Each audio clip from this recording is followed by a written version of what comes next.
Hello and welcome back to LCK Challenger League. It's me, Valdez, and right next to me is Walp. That's right. How are you doing? I'm a little bit less like right next to you. I'm trying to. Can I be a little bit like we're a little bit next to each other? I was right next to you. I'm trying to be like next to you, just not right next to you. So we are 1/3 of the way into our 9-game dream, and the next two series, you know, one of them seems likely to go to 3. The other one could go to 3.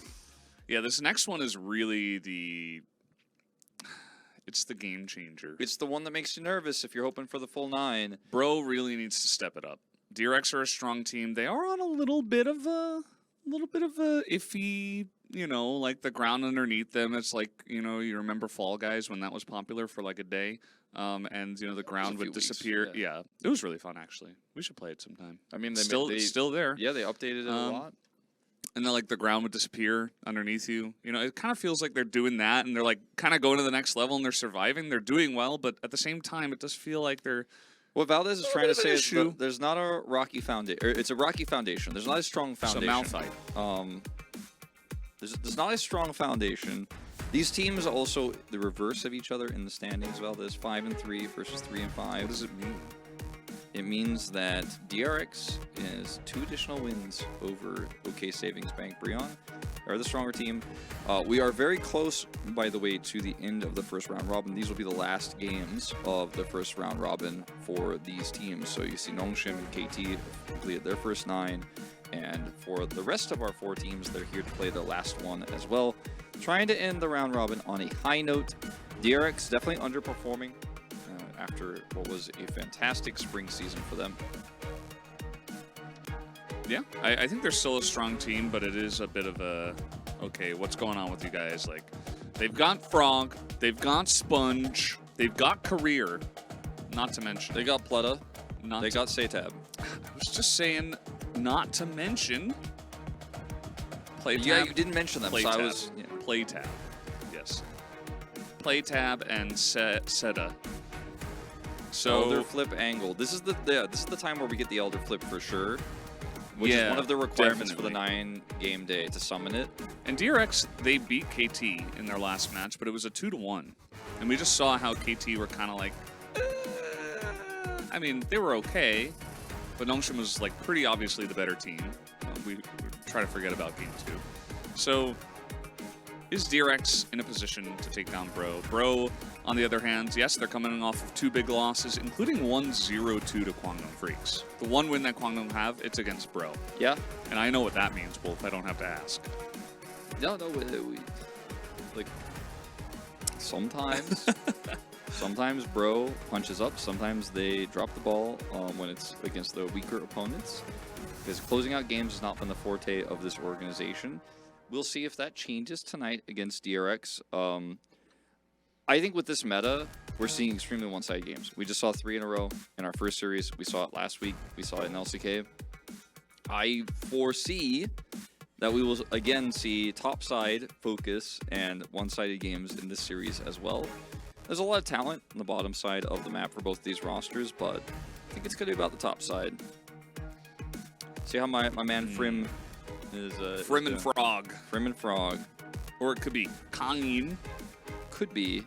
He is eligible for play, so see if he is playing today. We'll find out very shortly, as he was just recently signed last week.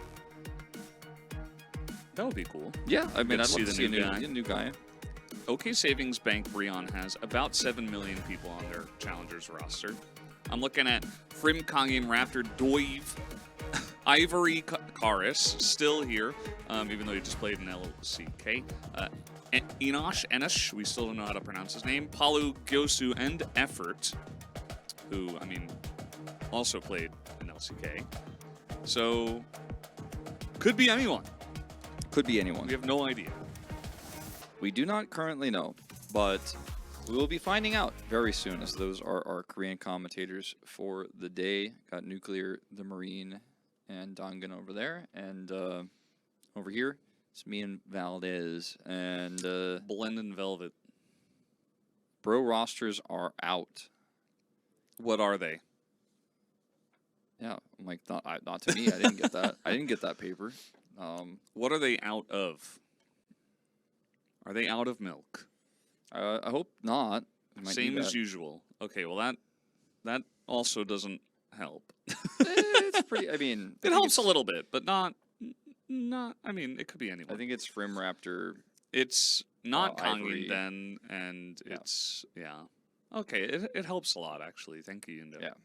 You're very helpful in general, I- and at this time. I think it's going to be Ivory in mid since Kara's played in LCK this week. So So Enish and Palu, yeah, I that's guess. the expectation. Inish Palu. They do change the roster pretty much every week, though. So, but I guess they didn't change it this week. No, Frim, Frim, Raptor, Ivory, Ivory, Inish, Inish, Poly. Poly. Yeah, exactly what we thought. Poly, Yundo shout out. Yundo appreciation shout out. I am looking forward to seeing what the draft priority is going to be. I want to see if we're seeing Frim versus Frog, the Jax versus Renekton that we've seen basically Frim every game Frog, now. Flim Flam.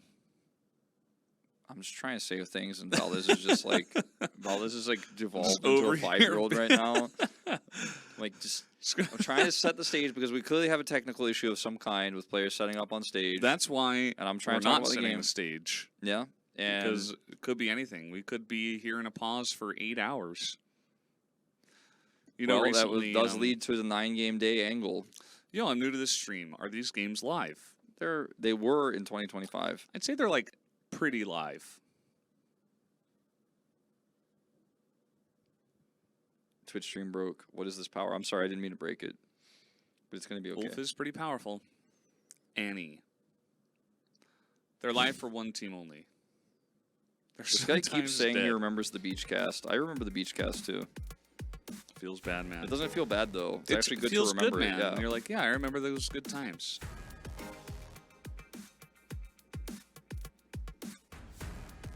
Interesting emotes.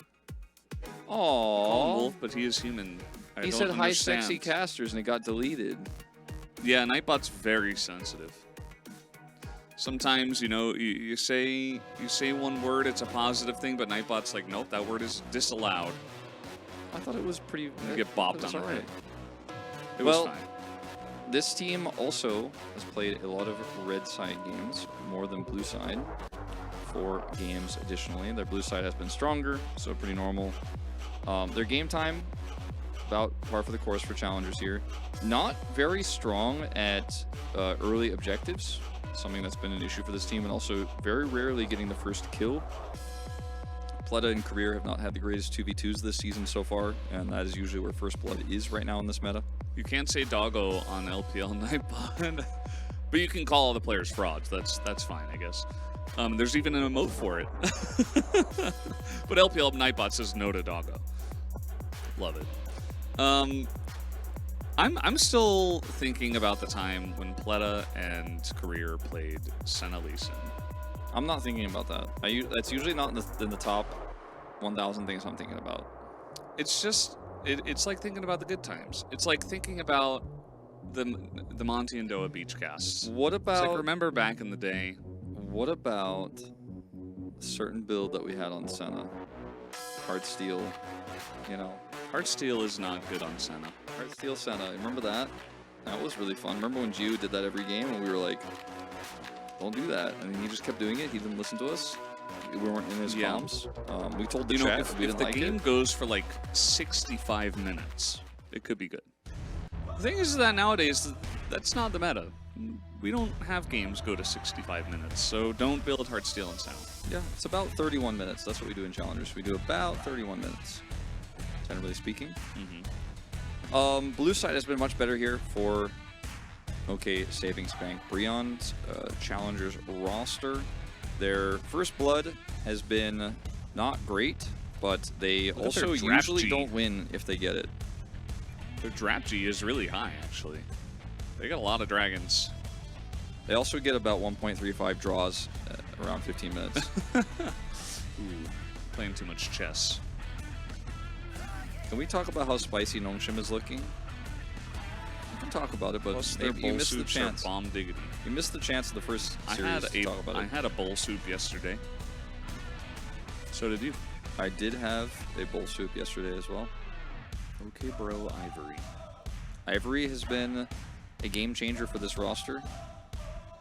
We'll see if he can do it here in Challengers after getting all of that LCK experience. Imagine if you could tie in League of Legends. Wolf, do you remember casting World of Tanks? Yes, Good times. I do. There used to be draws in that game, right? And in order to get a draw, it would have to be very long. And Yeah. then because of the draw, it would be long again. But I And liked you would just casting World of redo Tanks. it. It was fun. Frog, Yeah. he is he's doing the solidarity chest bump to let everyone know he's ready to carry tonight. He's lossless, perfect record on the Malphite. Lossless The true is rock. really high quality. Yeah, exactly. That's why I like using that word. He's truly a rock for this roster, a mountain of a top laner. Wow. He's also good at Gnar, which is important in this meta, where Do you Gnar think- is the other like champion that you can play sometimes. In the MMO, is Malphite going to be a place because he's as big of a mountain No. as a mountain, or is he going to be a boss, No, I think he's just going to be like an NPC. but he's as big as a mountain? They say that, but he clearly looks about the size of about 8 Teemos stacked on top of each other. In League of Maybe- Legends, but in the MMO, they can actually scale things to the proper size. I don't think he's going to be a mountain, Valdez. I don't think it's going to happen. It just doesn't seem practical. They're probably going to what's the word for this? Retcon? Yeah, retcon Yeah. his lore, actually. That's what they'll do instead. That sounds awful. Sorry. He's not going to be big. I want to raid the Malphite mountain. Well, That came out weird, but you know what I mean. I'm talking about the MMO. we didn't really talk about Raptor that much, but he's definitely the underdog in this jungle matchup. So, see if we see Lee Sin. He plays it a lot, even when it's not meta. As we're already in, LeBlanc's already banned. So is Nico. Those 2 OP picks are gone. It's so interesting how LeBlanc and Nico are kind of permabanned in Korea, but they have not been that oppressive in the actual games themselves. Like, the potential of them is quite high, and teams just don't want to deal with it, but it hasn't been... I don't know, it hasn't been meta-defining for Look me. at the Jax respect. Yeah, they're just not going to deal with that. Jax is in a really good spot right now. So they're just like, well, we just don't want to give it over to you. We don't want to play it ourselves. Let's make this a tank meta / Renekton. I mean, Nico is silly, but we have just not seen teams be able to turn it into huge wins all the time, to be totally honest. Remember when, I think it was Showmaker, he just ulted Daenerys? Yeah, that was not his finest moment. As we will see the Sejuani get prioritized even with the Jax ban. So now I think Bro probably going to take that Renekton away. Renekton Azir. Is it happening? The Renekton, Again, the Azir. Renekton? I mean, this is great, though. Azir? I feel like Bro, like, trapped them. Yeah. Like, I think this is a great answer. And now you could just play Cassante or, I don't know, Gragas and anything in the top lane, but it's not going to be as good as Jax.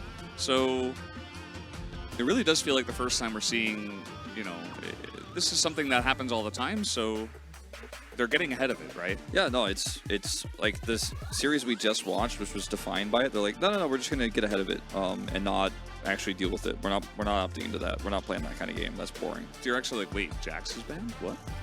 Yeah. Well, What they're are we now playing? gonna grab Tristana wasn't Tristana, banned. Okay. and Ivern is available, but they picked Sejuani, so I'm not really Sedge into sure. Renekton? Not really feeling the Ivern here. Yeah. It's gonna be a Gnar, which is quite strong. Double 80 carry. Triple 80 carry. Triple? With no Ivern, though? What if With- they play Ivern support? Oh, Ivern's Wait. gonna get denied, and this doesn't make sense. This doesn't This really doesn't make really, sense. yeah, no, don't do that. I think they're just kind of like, Ivern angle? Like I and said, they're not, Raptor like, just plays playing Lee Sin, even if it doesn't make sense, and that's what we're doing. That's what we're doing. That's kind of what he does. Yeah, that's like, he, we're he like, does have a little bit of he's a like, you know what? reputation. I will play Lee Sin, and everyone's like, I'm not. Are you sure about that? And he's like, oh, sorry, I already locked it in. He is the epitome of Korean solo queue. Yeah. I will play Lee Sin. Well, I mean, they have 3 tanks. I'm playing Lee Sin. Okay. And then the guy like does insane mechanics in bronze, and you're like, what the hell is going on? He carries somehow. He might.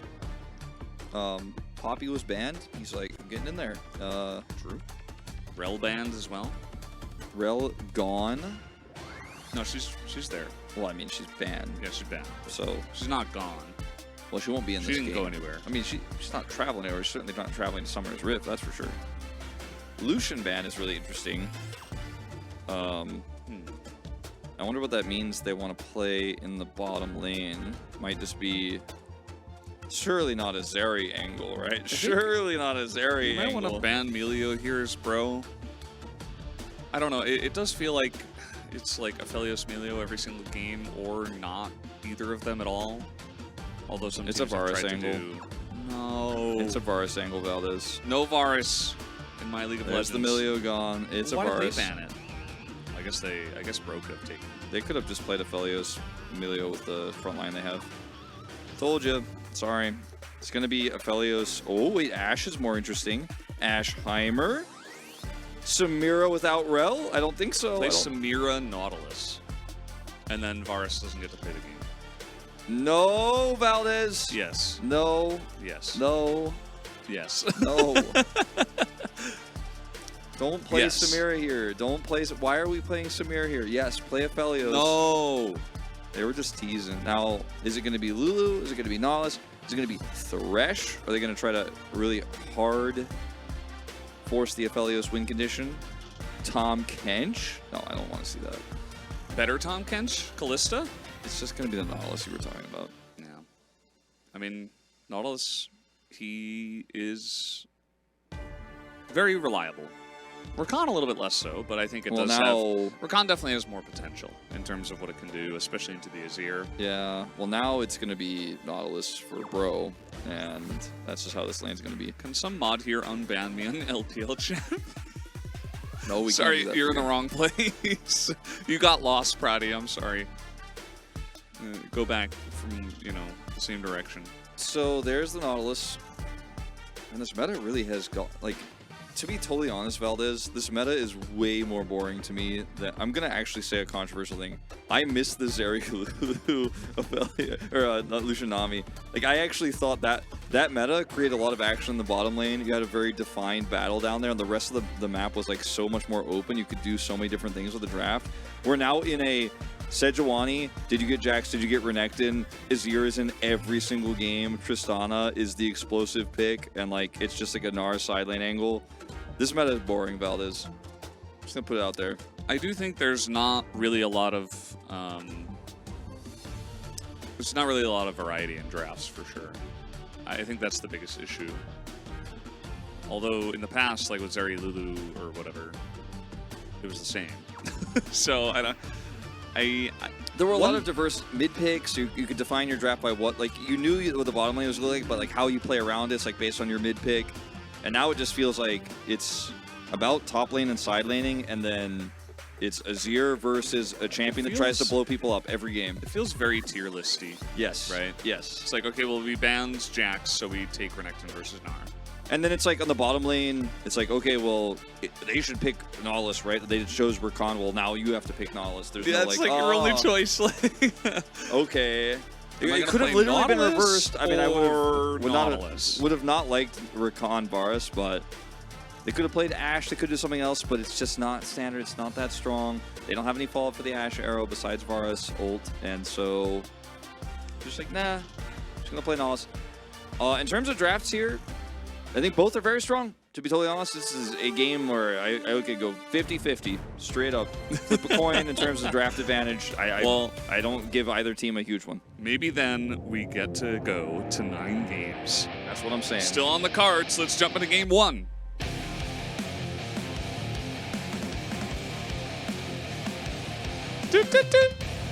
Oh my god. I missed it. He missed it. I was laughing. Sorry. I just read the thing in chat that says these teams underestimate the power of surprise. And it killed me. It killed me. Sorry, everyone. Yeah. I Also, think our analysts are not good at do-do-do. That's like the first miss of the season, I think, for like all of us. No, Mal missed it. Oh, that's true. Earlier on. Oh, okay. Yeah. So you weren't the first, but Rakan you also are kind of making this a... didn't buy items. No, Chronicler, you were the first though. He didn't and buy. Rakan didn't buy any items. He didn't buy items. Oh god. Oh no. He did not buy items. This happened to someone In MSI. at MSI. Oh my god, Pause. no, you do not get a regame, dude. You didn't buy items. You do not get a regame. You did not buy items. You did not buy items, you do not get a regame. It was Croc, yes. So I think we know what is going on here. Let's wait and see. I'm hoping that it's actually a Bug? with the UI, and he does have yeah. items. And It's possible. we need to fix that, so we're going to restart the Observer client. Well, actually, it's on the bro side. So, it looks like. You mean the issue? Yeah. This would be because it was if it's Career like a totally... who didn't buy the items. Oh, it's a totally unrelated thing. Yeah, guys. it is. It's an Inish mouse issue. So they don't even know yet that Rakan hasn't bought items. Well, I think they probably will figure it out during the gray screen. If they see him, because they're not allowed to talk about the game, right? Well, they can't, but he'll probably realize. He has a lot more time to realize now. Oh. Look at his face as well. Like, I think he knows. I think he knows. I think that he knows. Any Justin Timberlake fans? Just me. Valdez, I'm telling you. just me. Hear me out. We had the crazy back-to-back one-sided 3-gamer. I told you we need a crazy pause. This is like this is the a angle. little. This is. I'm telling you, 9 games are coming. I feel it. I'm really feeling it right now. I'm just like feeling it Shulk. too. I feel the wave of 9 games washing over us at this moment. All right, let's see. Does he back? Yes, he does. Right away. So I think you're right, Wolf. It's, you know, of course, bro have no idea, but this is very, very fortunate for Career because I don't think he knew before this pause. It's so funny because they're gonna think he's doing something crazy. Like suddenly Frim is gonna be like, "Whoa, Rakan's missing." Like, are they doing some weird top level 1 play? Like everyone's gonna be like, "This doesn't make any sense. Like, why isn't he here?" Ping's going down in the bottom lane. Like he's got to be in that bush. They put the ward. They're like, "No, he's just not there." They're like so confused. They didn't put a ward. Oh, I thought he did. That was a DRX ward. Yeah. Wait, it's not even. Wait, did I just teleport back in time there for a moment? Was it vision? I think my AI bugged actually. Yeah. There are no green wards in the game anymore. Yeah. It's okay. Yeah. No. It's 2023. But anyway, is Azir Tristana a counter pick or a handshake? I think it's. I mean, I think it's tough for Azir early. It gets easier. I wouldn't say it's a handshake or a counter pick, actually, either of those. Well, in that case, it's more, what the hell was that? Did Frog accidentally bounce? What did he even bounce on? On the minion? It's okay. Well, I didn't. It didn't look like the minion was like where he jumped. I don't know. This is a 9-game angle. It's like, a 9-game angle. It's happening. It's happening. There's too much weird stuff happening. It's just impossible that it's not. That boy be hooting and hollering on the rift. Saytab's got a ward. Miss the doo-doo-doo again. Oh boy. Saytab got a ward down on the Raptors, but Raptor bought a green ward and a couple mana pots. he went over to the red buff and skipped Raptors, and he's gonna come over here for his name is Raptor. A tempo play on the Sponge. He is Lee Sin, right? Sponge is like, here, you can Q me. And then he dashes into Raptor. He's just going to... he actually gets away. Nice. Bursts down the Gromp and then flashes away, but now he is not here for the dive because he's too low. As a flash from Frog. This was really, really, really not it. This was... Could not be less On a scale it. of it to not it. It was definitely on the not it side, Valdez. It's like a 9 out of not it. It went so far to the not it, it went to the next level back, which was really not it, okay? Whoa, we like entered a new scale entirely. It went into the negative, not it to really not it. Yeah, negative it, otherwise known as really not it. It's like an imaginary number. You have to go... It's not it with the I from math, you know? we need to get it integers in here so we can really quantify what's going on.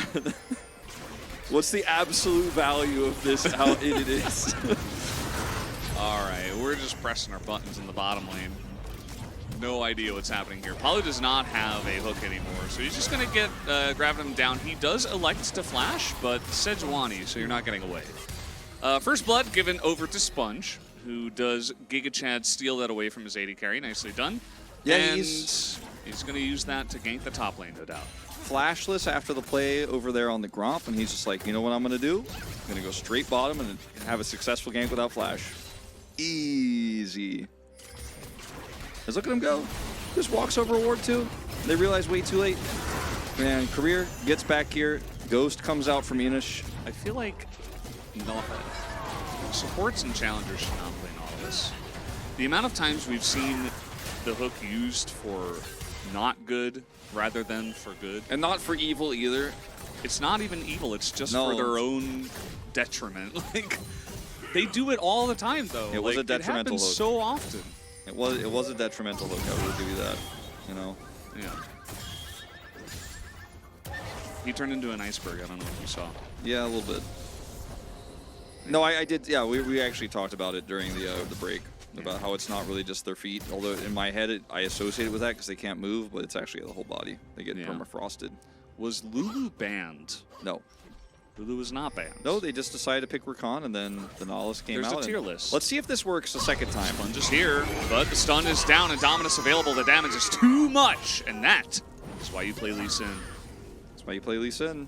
Because your burst damage and your ability to affect lanes early on is massive. No, they did get his flash with the earlier gank, so that part was towards the it part of it being not it or it. But there's a decent amount of it. This time it was it, and it was kind of lit a bit. So has science gone too far?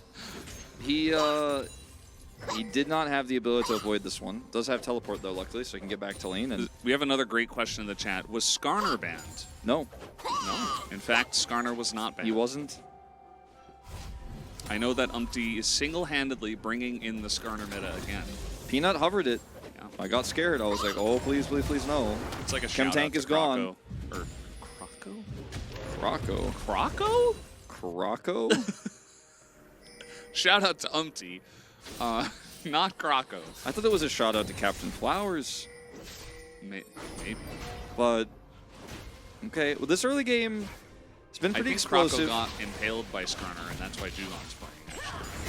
I prefer the game state right now for Bro. I actually think that... Interesting. I actually think this is better for them that the Renekton is slightly ahead. And I think that the Tristana pick is obviously naturally going to be ahead early. Raptor has level 6 now, can be a menace here. They don't see him. And this is where things get dangerous, man. When Raptor gets ahead on Lee Sin, even if it doesn't make sense in the comp, he gets ahead. Watch out. Uh-oh. Scanning. And then the flash kick. Oh! There it is! And it was a very nicely done one as the knockup does go on to both Enosh and Palu, but it is not going to happen. Q continues. And a nice little Teemo thumbs up. Raptor having a big effect on this early game. I thought he was just going to go for the freebie Rakan play there, but obviously Rakan could maybe get out, but he just goes straight onto the Aphelios. And, I mean, can't cleanse that. Just right on top of him. Raptor is trying to single-handedly get us to 9 games today. He's trying. Thank you, Raptor. Look at this. Is Career in danger? No. That is in danger. Bam.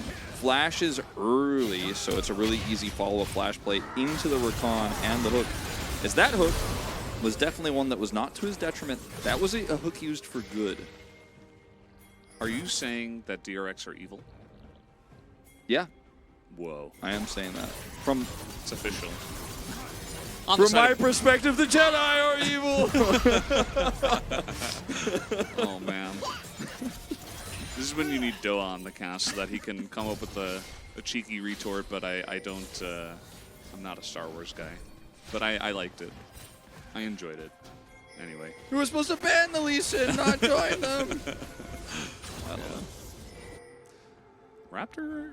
He's doing a good job. Now, the one thing I don't like is that as Lee Sin, you don't take the Raptors very often, so I feel like it's pretty off-brand. But at least the play is good. Yeah. And he did just take the Raptors, so yeah. at least he's doing that. I don't know about this Frim. Okay, nice little combo. Frim is going in a bit early, but he is Renekton, and he's up against Sejuani. Will flash away. That's a lot thrown right at the Croc, and he is fine. Hook comes in.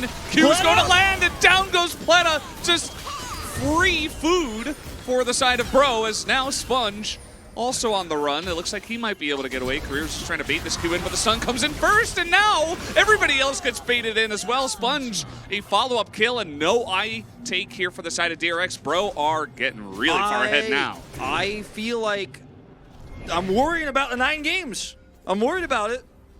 You think Bro is going to 2-0? I mean, I'm watching it happen right now. The lead is immense. The play is better.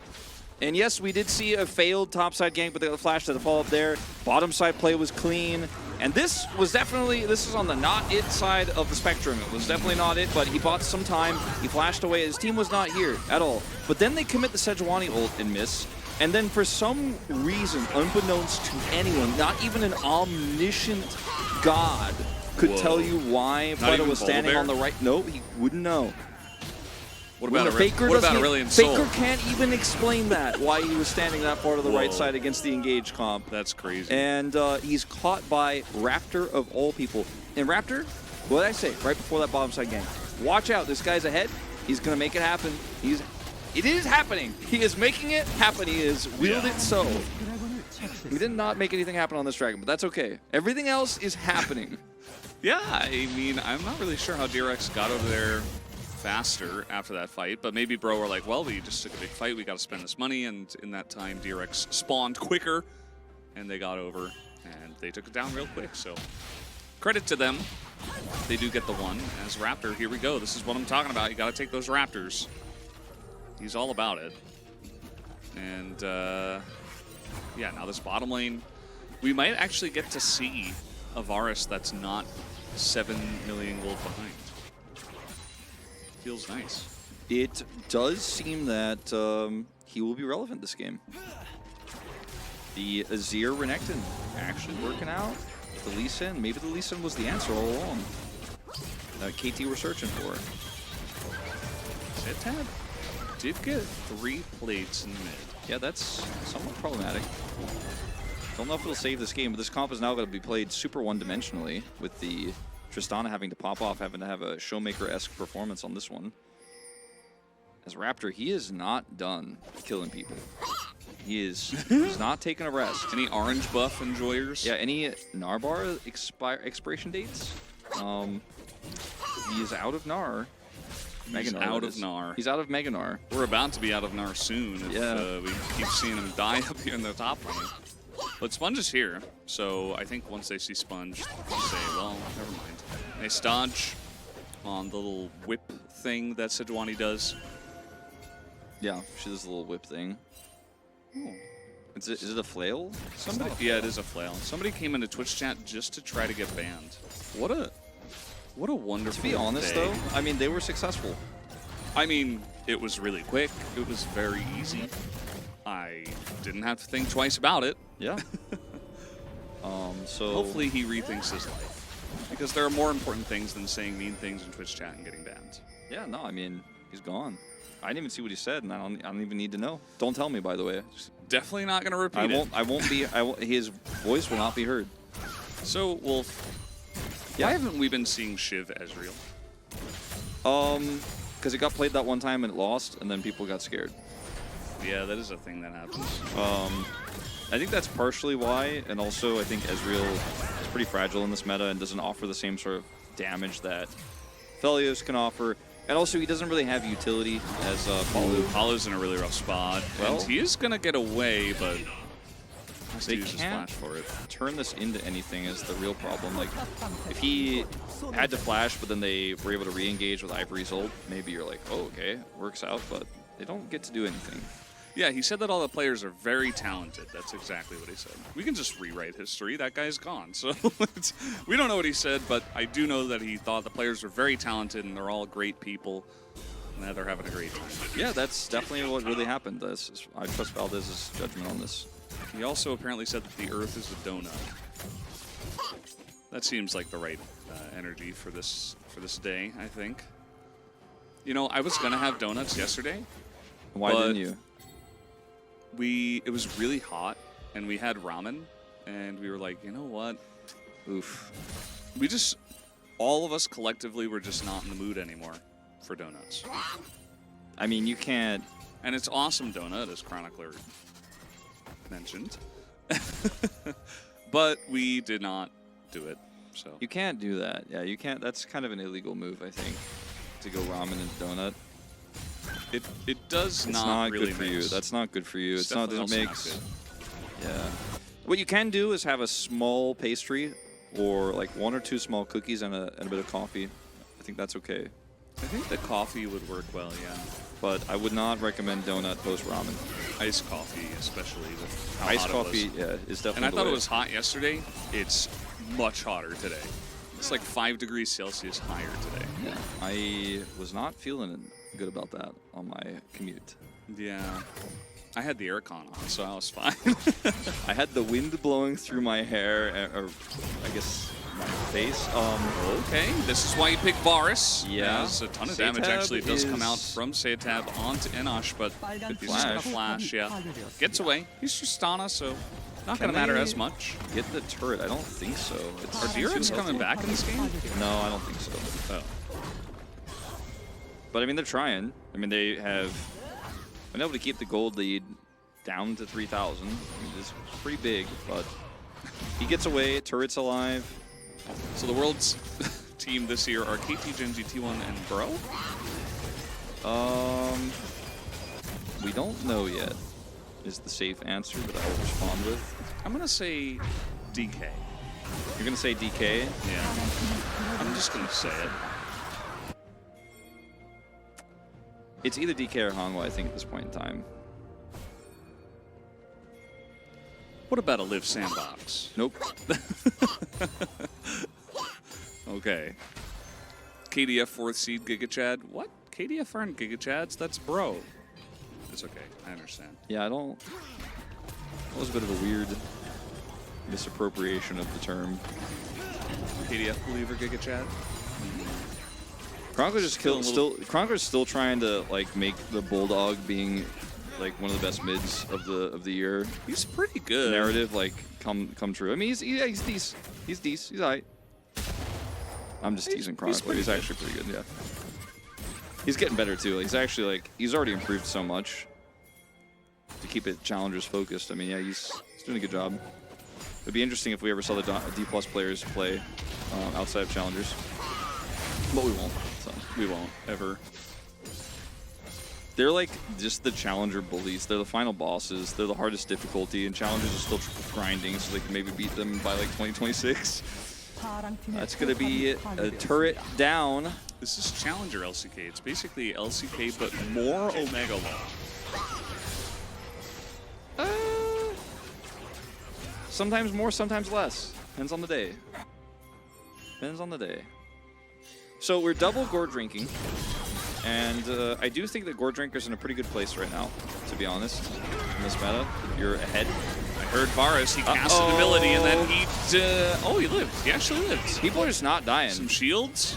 Yeah, he's going to hang on for dear life here as the rest of the team, though, is coming up. Nice Emperor's Divide, but it's kind of hard to get away from. Oh! No! No! Yes! That was one of those yes, no moments. Oh! I thought it was pretty yes. I mean, it was yes at the end, I guess, if depending on your perspective. It was a... Chad it. I All right, don't let's see. know. Let's see. I don't know. Okay, literally like every CC in the whole game is applied to him, plus Ignite, and he gets away. By the way, he steps back because he puts a little bit more damage in. Bam!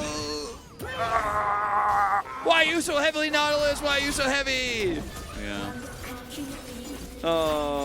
Yeah, That was very high on the hit that scale. was a snipe. Yeah, that was that was it. That was definitely Wow. it. That was it. That was it. Absolutely. Ask me again if DRX turn this one around. Can DRX turn this one around? Yes, I think it's definitely possible. But they're farther behind on gold now. How did that happen? Tristana.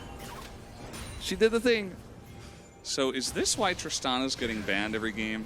It wasn't just that Ivern is a thing. It's just that Tristana's really Tristana, strong. like I said, the only way they can win this game is if Setab has a Showmaker-esque Tristana experience. Showtime? Showtime. Hope that guy's doing okay. He's doing all right, seems like. I mean, I haven't talked to him myself personally. He always used to get pretty down on himself when he didn't do well in tournaments, but he was always a very top player. Yeah. Oh, he's Yeah. still around, still making things happen. Nice. But he's doing it, and by it I mean killing the 80 carry from really far away by using a Nautilus as a projectile. And now we live in a world where Tristana has a kill, has 2 items. Quick Blades are online, didn't go Kraken Slayer this time around. So it has some good side lane potential here, lots of burst damage. But it's kind of one of those hybrid builds where you don't have to all in, but you can do a lot in an extended team fight with the Aphelios if you're set up by these tanks. Uh-oh. Oh, that was very nice. Got him out of mid-jump. Can Satav live as... Oh, the shield comes in and the soldiers hit him once. Raptor trying to land that Q, but he will not be able to. Now there's a Croc behind him. That wasn't fair.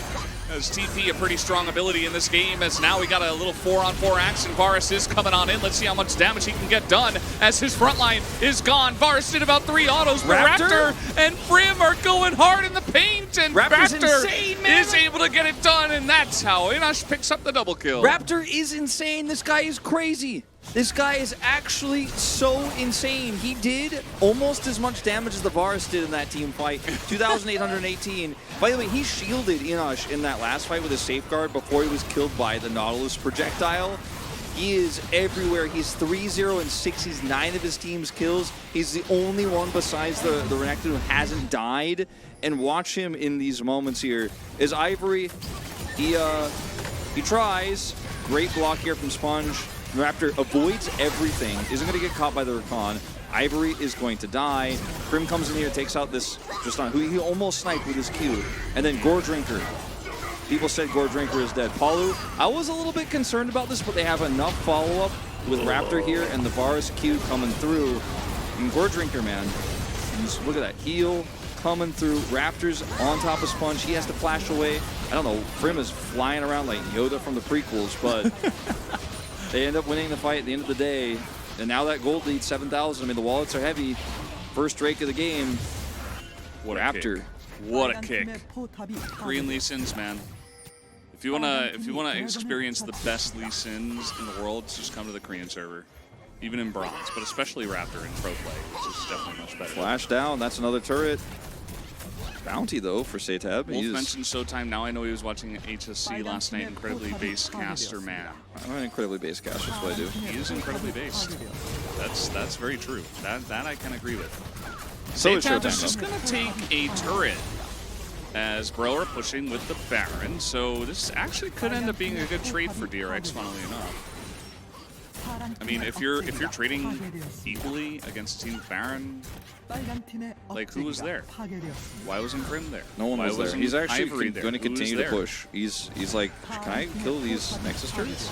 Get another objective bounty? Now, while it is good and it is like, I actually kind of want to dispel this myth because while what you said is somewhat true, right? That like when your opponent has a Baron buff or when you're massively ahead, if you trade even, like that's incredible because it's like, oh, well, how could they get anything? They're not supposed to be able to get anything. It's not like enough to be like, okay, well, this is actually a good situation for them. It's helpful, and it does make it a less bad situation. And now they have an inhibitor on the opposite side of the map of these Drakes that is going to be down when that Drake spawns in 330. Just got his 3rd item. Yeah, he's got a 3rd item now. He's got LDR. He's ahead of Ivory. He's ahead of Ivory. The game state, however, still problematic here is this Aphelios sitting on 2 versus 3. They have a huge front line that Tristana is going to have to get through.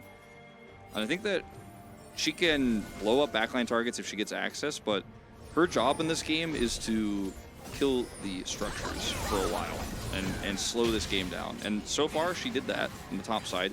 Now she can apply that same advantage elsewhere. It'd be massive. Is look at this crocodile flank. Yeah. So as it stands now, trading evenly, DRX are holding on, and the Baron power play was 200 gold. So they actually lost some money because you start off with 1,500. Yeah. So Satav able to do a great job. DRX hold on. And now we just gotta wait. I mean, it is Mountain Soul, which is pretty interesting. Definitely one that you would like to fight over, but it's not like I don't think it's going to be like game-breaking. I think that certainly the teams will fight over it. As Bro are waiting. What? No, Raptor, don't do that, man. Don't do that. That was one of the biggest Lee syndromes I've seen in a long time. Just about as long as that, whatever that was. He didn't even have flash. So I'm not really... he could... There wasn't even a kick angle. It was... Well, going back to your point about the Drake. Is there a little bit of a dichotomy here, Wolf? I'm not going to mention the dichotomy right now. Okay. But, Yundo just rubbing it in. Yeah, we definitely have to look at this again. We're getting a replay of this. He went onto a recon with no flash. Meanwhile, there's fighting live. Okay, flash over the wall. Santap looks to be dead as, yeah, the follow-up from Ivory is enough. He just wanted to relieve that inhibitor pressure so that they could maybe look to fight over the Drake. Because what you were saying is, like, it's not a Mountain Drake that's absolutely quintessential, and neither team is pushing for Soul here. But I think as DRX, it's really problematic if Brion starts stacking these up because the resource or the resistances versus this burst Tristana are going to be limiting her effectiveness. And you can see already here, even in this 1v1, she's out of mana, not able to get away. It could be an issue.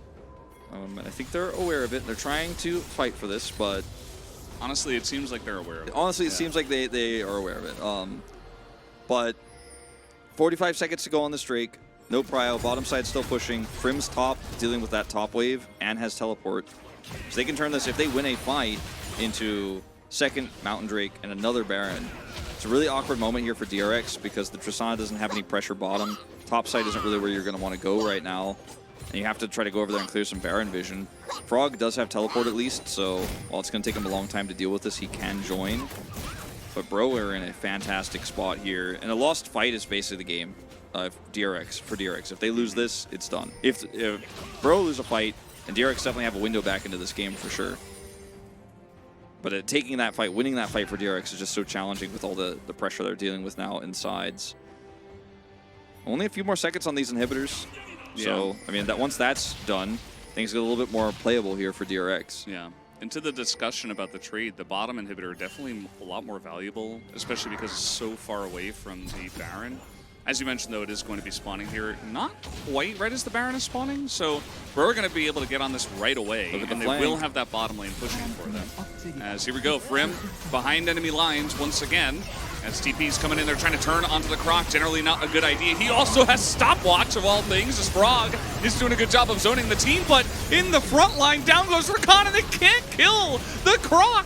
As I say that they kill the Croc, but it buys a lot of time for Bro to kill the rest of them, as everything else is going to miss. Follow up here, nice Nard to the wall, as Enosh is leading the charge into the enemy team, as this time the Q is going to be good, and Pleta looks like he is done for eventually, as now, finally, they clean up the majority of them and might look for the end. Let's see if they are they LCK Bro or are they Challengers Bro? Challengers Bro ends, right?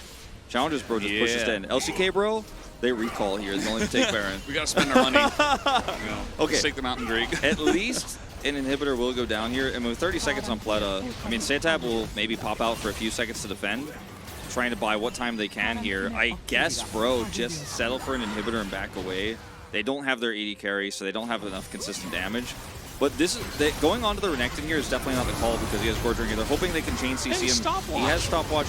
And then Palu's ult is fight winning because Pleta can't actually offer the damage he needs to actually kill this Renekton fast enough. The rest of the fight is a wash. It's just not even close. And then this. Yeah, and then it's okay that Enos dies here because Raptor's going to carry. Pleta trying his best. I mean, in lost fights, his positioning is still so good, but yeah, that was a call they made because they were so desperate. Like, maybe we can burst this guy down, but he had the tools to survive. And it's crazy because my entire game one here, I've been thinking Raptor POG, and now I'm kind of feeling like maybe it's Frim actually. He's really pulling his weight. This is what happens with Renekton nowadays, especially, is like especially in challengers where everybody is like, you know what, we will just all 5 of us stand right on top of the Renekton. You can't stop us. I'm like, okay, I mean, you do you. But it also does mean that Frim looks like an absolute god, like Maniac. His angle was really great, don't get me wrong, and he did a ton for the team, so he definitely does deserve it. But at the same time, piling into that guy when he now even has a Randuin's and is working towards AGA very soon is not going to be very successful. It's just so hard too because they don't have a lot of vision, they don't have the setup to hit anybody else, so they just thought maybe we can kill him and then 5v4. He's just so tanky. And I mean, this is now with Baron, another push to potentially end here. 2 inhibitors down. They didn't pick up the Mountain Drake, that one went to DRX, so if DRX can live for the next 2 minutes, finish off this Baron buff, it's going to be really hard. 280 carries, I guess? Yeah, I mean, it's going to be really hard to live long enough for your inhibitors to respawn, but maybe there's a world. All right, they're running the ults, trying to get on a target that's not Frim. The front line is just insane for this team. Got a little Shurelia's action. That's not going to knock up anyone, but it will charm everyone as he immediately dies, and there is no follow-up from the team. They just got to go. I mean, Setab has to hope for a reset or something. If they just let them walk away, his sacrifice is in vain, and they have Baron-empowered recalls. They could just teleport back in. This might actually just be the beginning of the end. Yeah, a minute left on the Baron. Like, they immediately got to work it, bro. Didn't waste any time on the dragons that were gone. Just running on in and looking to take down the game. They should be able to do it here. Do you smell that 9 games on the horizon? Oh, I'm definitely smelling it. This game was just close enough. It was less. It was. I mean, it was closer than some of the games we had in the first series, which also went to 3 games. Closer than any of them, I would say. Palu is going to go on a little vacation here. That's not great, as Frim is going to be knocked away, trying to buy some time as the Gnar, but they have so much damage on the side of Bro. But is it enough? Inash is going to go down. The 280 carries live. Oh God, Raptor, please not again. As the Q is going to go in, just and leave, he just has leave. to leave. They you have to 3 leave inhibs. now. Just leave. You've got 3 inhibs. This game is basically unlosable unless you get wiped here. Do not get wiped. Just leave. Just leave. Oh. Raptor's going back in. He's like, I'm going to kill this minion. I'm like, the 2 super minions will kill that minion. It's okay. It's okay. He has GA. You know, he's I'm glad he did not lose it. He did not commit to taking that Q. As Palu just... What did he mean by this? Yeah, not gonna answer that question. That dog. I guess so. He's got that fighting spirit. Yeah. There are 2 wolves inside you. What's they're the still gonna second win. line of that thing? I think that's it. Isn't that That's just it? the line? That's just it? There's no There are explanation. 2 wolves inside you, yeah. Or maybe inside me. I think it's I guess inside it's left up to interpretation. me. I mean, there's like context, but I don't think there's another line. I thought it was like just on a shirt. I don't know, maybe it was a meme or I something. think it's like from a movie. No, it's like one one's X, the other one's Y, and you're supposed to feed the good one. Are you the good wolf or the bad wolf? I don't know. The pigs couldn't blow my house down, so I don't. So I think that I'm like probably better than them. I'm good. Like, Just the disappointed wolf. I'm a little disappointed sometimes. Well, I'm a little disappointed here, but I just still don't think Bro can lose this game with 3 inhibitors down, right? I mean, it's a 9-game day angle. I don't know, man. Oh, Raptor, the huge play! As now they try to get onto Plata, he will survive, but the depth charge is in. Do they have the damage? The answer is kind of no, actually. They can't get in, and Enosh on the Varus, unfortunately, just cannot match. He cannot match the range. And that's going to be Frim going down. DRX are holding on. I don't have words. There are not words in our language to describe what has occurred here, but I'll try my best. I mean, my Spanish isn't good enough. If I were to describe it in Korean, I'd probably say it was a bit of a 애매한 상황. Look at the damage dealt. You see the damage dealt, by the way, it was 7,500 from the Trist. It was a bit of an ambiguous situation. Yeah. And now it's Mountain Soul. It's Mountain Soul. And the inhibitors are respawning. One's already up. Next one's up in a minute. They got shields. We're gonna have GA soon for Setab. It's one of those nights, Valdez. It's definitely the 9 games. Are It's DRX happening. trying to rob us of our 9 games? No. I think this is making it more likely to be 9 games. This type of DRX were the scenario. favorites coming in, and I thought that this was going to be like the one steal away game. So let's see, like, how do they not do enough damage? Well, I mean, What is the issue here? Raptor here gets on top of him. He's hooked, and then look at his mobility. Said Gale all the Force time to Cleanse. Enosh can't play the game. Yeah, Gale Force Cleanse and Flash away. Then he's got Infernum. He's doing tons of AoE. Something's happening live. Okay, maybe not. I got scared. Yeah. It literally was just Sponge has gone full Sponge. Like he went from throwing Sejuani ultimates off the map into literally saving the game for his team. I'm gonna make a request to production. If he gets POG, instead of damage taken, please damage sponged.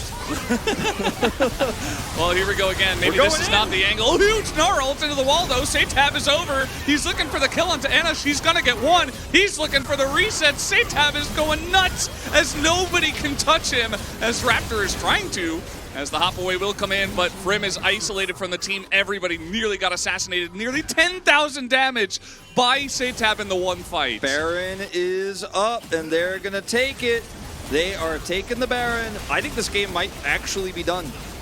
I just don't see any defense of this Baron at 35 minutes versus Tristana, who is nearly full build, has all of the damage items she wants besides the GA, if you want to call it a damage item. It does have attack damage, but she's just going to end this game. Satab is just going to look at the...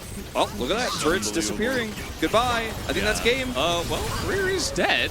They were able to somehow take one layer of the onion off. Yeah. Rear's been having a rough one, but they're going to walk can you say? away. Go, kite back to Elder, kite back to Elder. Wait, Elder's in 4. Somebody in comms right now 100% was like Elder in 4. Oh. What is happening in this game? Elder we're getting challenged. Elder flip. We're getting challengers really hard right now, Valdez. We are getting so challengers. We need 4 more minutes, okay? I don't know if this game can. This game's gonna burst before 3.5 more minutes, man. I don't know if we're getting there. Something's gonna happen. Are Bro just gonna walk up and take this? I mean, shouldn't DRX? Oh well, I guess it is 5v4. It's a trade of inhibs also. Oh boy. But they need to be able to defend this one. I think they will make their stand here. Yeah. Wow, nice. You and I are saying the same thing. And Bro have to back away. But this Baron buff is largely wasted. A lot of it is now going to just be fading away, not spending any time threatening any more structures. No one's top. Satab has teleport, so could try to go push that. Is that some foreshadowing? No. You're only the one English TP. major here, okay? Can you tell me about this? Well, I mean, yeah, that's a little bit of foreshadowing potentially, but I think it's a false hope though, because only Ivory has teleport, and while he does have the Nashor's Tooth, I don't think he's going to be able to alone do it quickly enough. I mean, he could probably take out the inhibitor, but he obviously can't win the game. I don't think he can end the game. No with that one Nexus turret that survived, it is actually enough to hold on. Also, Satab could like teleport back and react to. Yeah, I don't think this is going to be impactful, unfortunately. It was cool. It was a little bit. It was foreshadowing. scary. I mean, yeah. It's good that they put it there. It's now gone, by the way. Okay. Replaced. DRX, they move forward as a team. They still have the Baron buff. They didn't even need minions. It's going to be an Elder Flip. Unless... Okay, they're throwing it in. The knockup this time, it gets a huge amount of charms in that backline, and now you don't have Prim, you don't have your front line. The Rakantas go down, though, as here comes Satab flashing forward and may have gotten a little bit too deep, a little bit too spicy, but he does have GA. Planet can carry. It is enough. And they have 280 carries as well. They have 3 even with Satab coming back to life. DRX, they actually did it. They came back in this game. And they will take game number 1 of this series. What is it with this Bro org and not being able to close out absolutely extreme one-sided advantages? They just cannot kill the Nexus. They just won't do it, Valdez. They're like, what's the word for this? Conscientious, you know that when you like avoid going to military service because you're like, I'm a conscientious, someone in chat will know. Objector. Yes, thank you.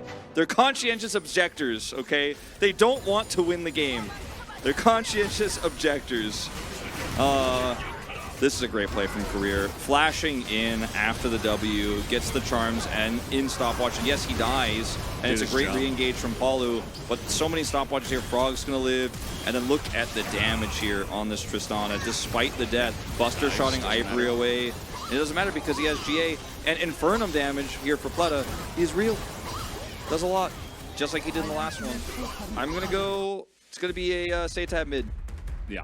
Vote for me. I voted for the guy who did 46,000 damage in this one. This time, the boom boom damage vote, I think, is correct. Maybe you could vote for Sponge, but I think his early first half of the game was kind of weak, and he did have that one moment that kind of saved the game, but I think it has to be Satab this time.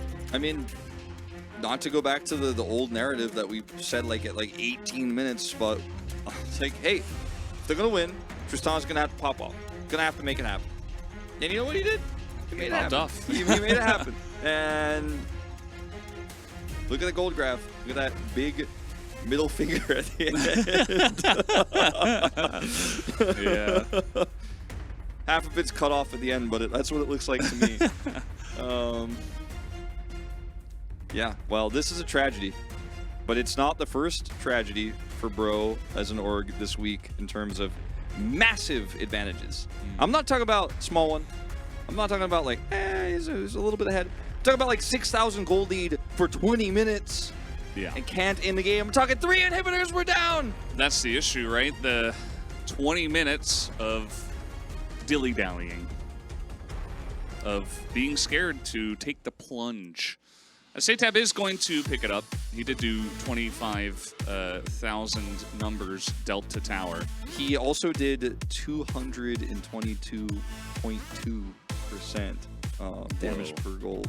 Almost 1,200 DPM. Yeah, he hurt the towers. He hurt the champions. He hurt Bro's pride. Yeah. Well, great job by Satab and by the DRX guys. Bro, I just wonder if they're going to be able to come back. I'm a little bit worried about our 9 games now. I am worried too. I really think, I mean, if you can't win a game like that one, how can you beat this team that has such a talented roster and that will come back against all odds? And DRX, they do this. They do this where they just do not die. I mean, we could criticize Bro a little bit, but they knew exactly what they needed to do to hold on. They had really good wave clear. They sat back in their base. They traded topside, got the inhibitor down. You know, I was like, well, it's not going to be enough. Like, just more gold for Satab. Right? He got more money. He finished his build. What are you going to do? Well, they're going to lose, I suppose. DRX, a fantastic showing in Game 1. We're going to take a break and be back for Game 2.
Hello and welcome back to the craziest league in the world.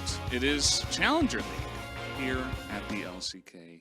And I'm Valdez, with me is Wolf, and although my voice is sounding soothing, we are in the midst of a crazy series. DRX did come back from a big deficit. They did have Tristana. Setab played like a god. And now we're going to go into game number 2. Will Bro be able to extend it to 9 games today? Yes. Yes. Okay, there's your answer. The 9 games are happening. You don't get 9 games without crazy games like that last one. The one-side back-to-back series, a pause. We had the pause. We're really just missing an Elder Flip. So this second game, Bro will win with an Elder Flip. Okay. To complete the first part of the last part of the day with 3 games, because we already have 3, so only half is unknown, right? Yeah. Or sorry, 2/3 are unknown, but like half of it will be decided here. And then the final series, of course, goes to 3. Like, what? It's Kwangno versus Live Sandbox. Atlas says, I think CLDK could win Worlds. I think CLDK will win whatever region these pieces go to. They would not even win the LCK. Except LPL or LCK. The Prophecy. Elder Flip win for the 9. Why are the guys looking so tired? I'm not tired. I'm pretty tired. I'm not that tired. I'm just a little bit... I've aged from that game. I feel like we are a couple of years in the future now, yeah, after that. So, Bro have selected Red side. I had a coffee. I mean, the red side went pretty well for them. Yes, we have mics with our arms. Suits. I'm going to cast like this until we get off camera now. I'm going to talk like this. Are the casters AI? Shoe on head to That's confirm. how you transition it. Okay, I'm going to put my shoe on my head now. Okay, there I did it. Yep. Wow. Your shoe actually looks pretty good. Your crazy orange shoes on your head looks pretty good. Just like the orange Bro underneath them on the stage. Yeah, that is pretty orange. That's a sign of the 9 gamer. All right, we're jumping into this. The draft, the draft API broke. Oh man, it is a 9 gamer. I have all this. All the signs have been given. Even the voice lines. Even Jax is getting in here. Okay. This is a 9 gamer. Who's next? I don't care what happened in this game. Oh, they muted Renekton. What did they mute Renekton? That's not fair. Okay, Tristana is not banned. Just pick Tristana. I think they're gonna pick Tristana. No, just pick Tristana. Will Ivory play Tristana? I don't think so. I think it's an Azir Renekton angle. Azir first, and then that's oh my right. God, get me out. Azir, and then Renekton. That's not Renekton. That's a Poppy. Yeah, and you're still giving Setab I forgot Tristana. Renekton's banned yet. No. It's like, oh yeah, he only did 1,200 damage in the last game. What could go wrong in game 2? We chose red side so that we could deny this, right? No, we're just gonna give him Tristana again. Yeah, then with no Renekton this time, that is... Renekton was the problem, Wolf, obviously. Okay, well you could just play around the Sejuani instead, I guess. Yeah. Tristana was great. I think Setab probably should have just played it again, but... It's really hard Whatever. It's really hard to do anything to this Yone as Poppy also, so that feels pretty good. See what they're gonna go with as Ivern. I'm not really sure Bro could really play that here in any meaningful way anymore. Yeah, it is gonna be the Aphelios that comes through. Cassante. All right, so this is just a very different game. Only the Azir really remaining the same here for Bro. Is Sponge playing Sedge, but yeah, Renekton's banned. Like, we kind of missed the bans because we were excited about the API being broken and stuff, but it's more important. Yeah, so we now have 100% Poppy's jungle. Cassante is top. All the soul lanes are set.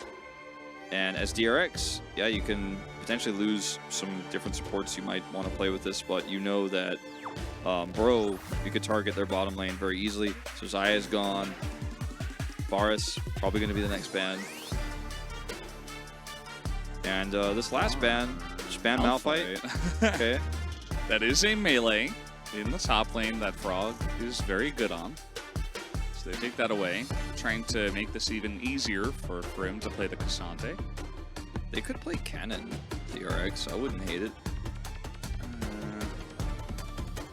They're just going to play Gragas. They do need it to be AP. As RS is banned. Shocker. Let's see what they want to play with this. Could try to do something like Illusion here, but I don't really like it in this draft. Ashe. But where's the follow-up? It's not a lot of follow-up for this one. Not really feeling it. Jinx? Jinx?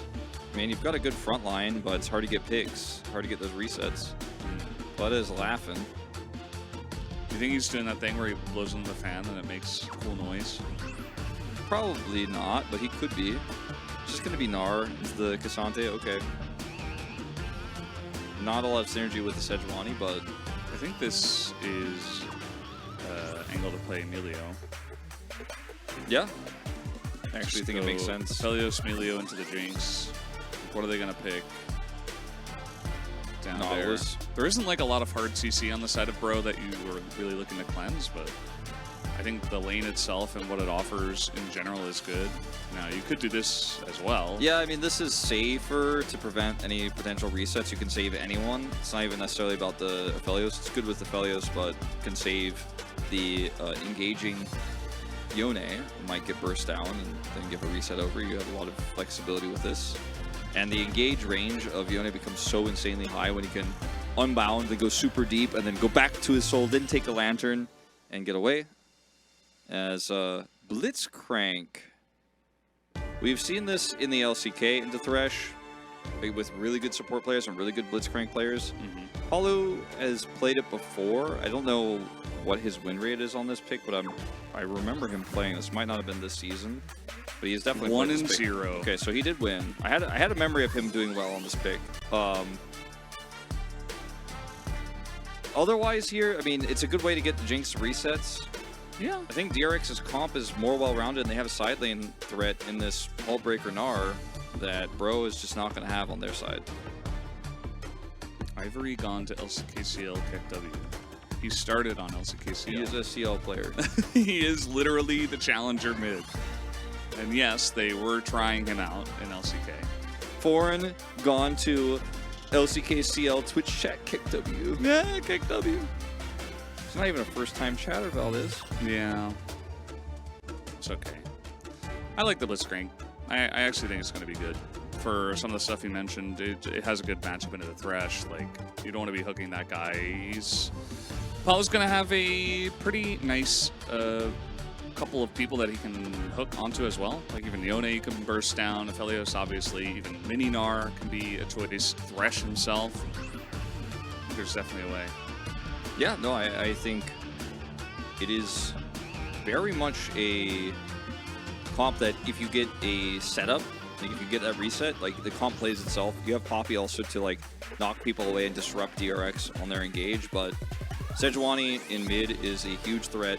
The Aphelios Thresh lane has more agency than the Blitzcrank lane. It's kind of binary. Did you hook or did you not? You know, did you grab or not? I promise, chat, I won't miss this time around because it's a 9-game day. We'll get one miss. It's okay. Let's see how it goes here for game 2.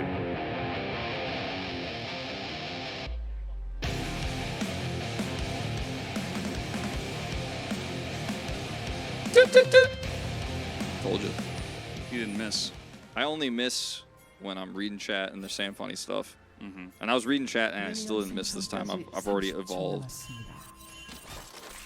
He's evolved into Proto-Wolf. So is this a solo queue game where you have to invade because you have Blitzcrank? There is no other option.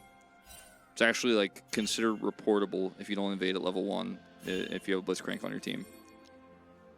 Not actually, but everybody it feels bought that items way. this time. That's good. Yes.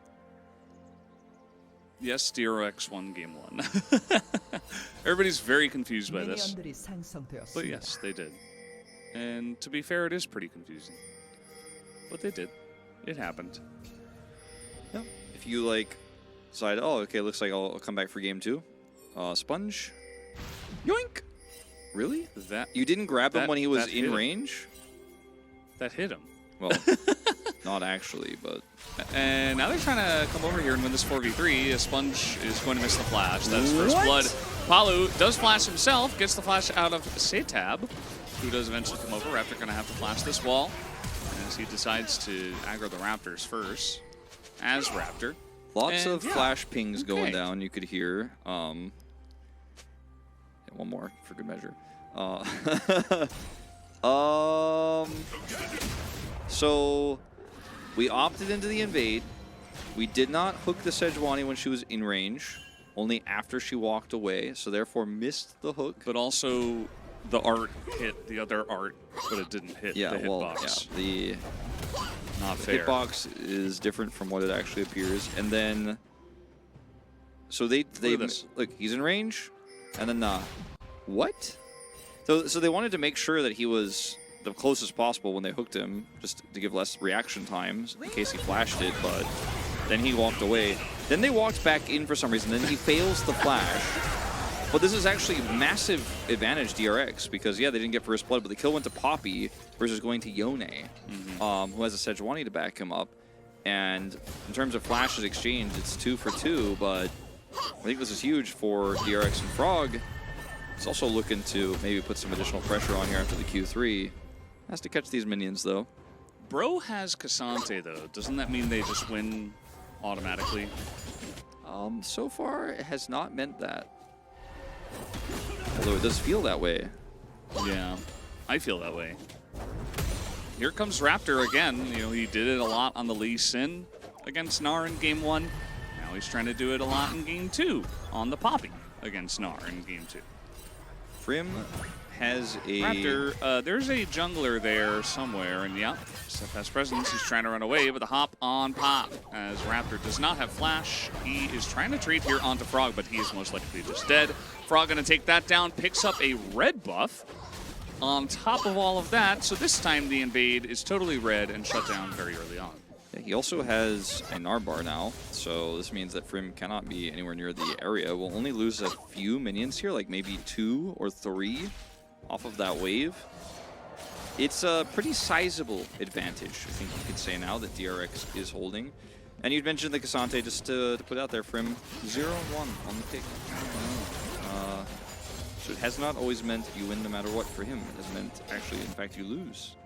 You pick it. Ooh, I like that. Baiting with the scan, trying to go in with the Hex Flash. Does get the hook onto the Thresh. This is what we wanted to see. Career in a really rough spot here once again.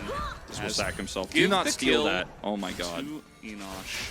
Enish. Oh, I almost had a heart attack if Raptor steals that kill. You were not playing Lee Sin this time. Man. He came onto the scene. He's like, I'm the new guy on campus. I'm amazing. I've got hands. And now it's like, well, I don't know. It feels like he's lost his confidence. He's not playing as well as he used to. And, you know, this is just a great play. Like, you scan away the vision so that you don't know that he's Hex Flashing. Very nicely done. Yep. And then Chomper's a set, so he has to flash, and then the hook comes through. Can't lantern yourself. Well, you can. Well, yeah. Gives you a shield. You can't take a lantern to your AD carry. Imagine if you could. That would be broken. That would not be very fair. You give your teammate your ability. Setab, you know, had that early kill, but was flashless, and in the early matchup here, despite that advantage in terms of gold, it hasn't translated to anything big in the lead. Sponge hasn't come down for any follow-up ganks. Ivory still has flash. So, with the pendulum swings back to Bro. 9-game dream is not It's dead. alive once again. Has been resurrected. The red team has taken the dragon. That's what she said. And Cloud Drake next. I feel like we need a Chemtech Soul as well at some point. No, I don't think so. I personally feel like we don't need it at all. You don't think it's... It's not going to be good for the 9-game day. It doesn't affect it at all. No. Doesn't have those powers? No. What about In fact, if we Ox? don't have it, I think it could still happen and I'll just feel better. Ox isn't here. It's okay. He's taking his time off. He's chilling, man. He's like having a good day. Don't ruin it for him. Sorry. I didn't mean to. Yeah, come on. Yeah, it was pretty uncalled for me. Yeah, for but it's sure, okay. yeah. I mean, everybody makes mistakes. Yeah. Don't do it again. Never again, I promise. Bro levers. Guy that comes to the chat first thing he says, bro levers. Yeah. What a Giga Chad. He is a gig Chad. Setab gonna try to get some vision here of the Poppy. We'll get the tail end of Raptor's recall. Prim also recalling in the top side of the map. He had to verify the accounts to chat in the chat to get his very important message across. Also an Owl Enjoyer. 2018. Yeah. Wow. First year, inaugural season. Things have changed a lot since then. Sponge, we see you. Ivory's like, I will enjoy a shield and to get away from this annoying Yone. I think we all feel that way. Follow? What? You can just hook them. He's trying to flash instead. I don't know what I'm watching. Nice flash from Menish. He's now excited, and I think Bro can turn this one as Sponge is getting low, and the Jinx here is really going to be the kicker as, yep, like I said, they're able to hold on, and Anish now, a little bit of a Jinx moment in this one. Wolf. Yeah, so I'm not gonna condone the flash punch. Like, I'm not gonna be okay with that, but Did he even punch? he It did. just looks like I he think flashed he did. on him. I think he did get the knock-up. Let's wait and see. He flashed because of the hook. He didn't want to get caught by the death sentence. Yeah, he tried to flash over the hook, but instead he got hooked, and the knockup still landed. Yeah, it still went off. And Enish, because of his range here, and because DRX way overstay for literally no reason, he's able to turn it around and get excited, and then pick up 3 kills now in total this game. So Wolf is Alexander's goat. He misses the duo with Achelios, Yeah. my favorite hockey player. Chelios is one of my favorite co-casters I've ever worked with. One of the only ones I ever had a set duo with. Wow. You and I are like a set duo in Challengers. Just because we're not a set duo, we're not special. I mean, we're kind of a set duo in Challengers. Yeah, but in the LCK we only cast like once every 2 weeks. Yeah. Set duos are dead. Set duos are dead. Kind of. Actually, not really. Just in League for some reason. Wait, did I spell it wrong? Yes. No, it's fine. We're just memeing. This is the meme chat. You came to the right place. Enish? Flash onto Enish as he is going to get hooked, but trying to save him as Palu. It's not going to be quite enough as Bled is going to get a big chunk of 600 gold. Very nice here for Pleta. Trying to catch up. Still about 200 gold behind, but very nice. There is not a whole lot of strategy happening in this game. It feels like a bit of a back and forth situation. Like, this is... The reason why he was here, for those who aren't watching, is because he greeted for the plate. The minions were going to take it away from him, so he walked all the way up, switched to Bonefish long range mode, and then he... To what? What's it called? The fish bones, the long range, the rocket launcher. He switched to the long range, hit the turret, but then got punished, he died. Oh, so he got the pow. Pow pow. Yeah, well, I mean, I got the fish thing. Come on. Nobody calls it pow pow. Thing. Bonefish? Bonefish. Yeah, fish bones. Fish bones is the short range one. No, that's the minigun. Wait. Pow Pow is the pistol? She doesn't have a pistol. It's a minigun. It's a minigun. Look at it. It's a minigun. Pow Pow was the pistol this whole time? It's not a pistol. It's a minigun. Pow Pow was the minigun the whole time? Yes. And the fish bones are the rockets. So anyway, switch to fish bones. Oh, the pistol is how she fires Zap. Yes. See? The pistol's called Jeff. Makes sense. I'm pretty sure that's just made up. I mean, I sure don't know. that It could be guy's real. We don't know. Right? It's very creative. So does the pistol not have a name then? If Pow Pow's the minigun and Fish Bones is the rocket launcher. Hey, I watched Arcane. I did my due Ivory diligence. could actually kill him if he doesn't react, but he's not going to commit because he doesn't want to just flash in the turret and get ulted. Hello. Junglers awkwardly greet each other in the river and exchange blows, but then just don't do anything. The forbidden love, they go and hug each other, then they're like, when the rest of the teams are like, no, we were just I'm going to kill him for sure. Paulo goes in, Paulo goes out. You can't explain that. No. Ivory gets a plate off of that mid advantage as nobody's there to punish him. They delay the back too. Setab is going to have to teleport back in. Here we go. Nice hook over. It is Sejuani, but they might have enough to get on top of him as no blast plant, and it's still a kill. Excited here is Ines. She's looking for the play now. Setab just going to unbound soul to zone them out a little bit. We did get a TP from Frim. A little bit confusing, especially because he's still low. Ivory wants what to, am I watching? Ivory wants to deny this charge, and he is going to do it. This frog is up here getting big. Now they need to get this Drake here. If anyone steals this, Cloud Drake. Yeah, well, and he TP'd in with less than half health, and then Moonlight Vigil hit thin air as Frog is getting a bajillion plates. Yeah, he is going to get about 3 plates. But you were right. You were close. It's a 9 gamer. It is a 9 gamer. This is the only way to explain. So hook into the traps. Sponge is able to get over the wall. Chompers and Fleta here has the box to help get him away. And I guess something's happening in live. No.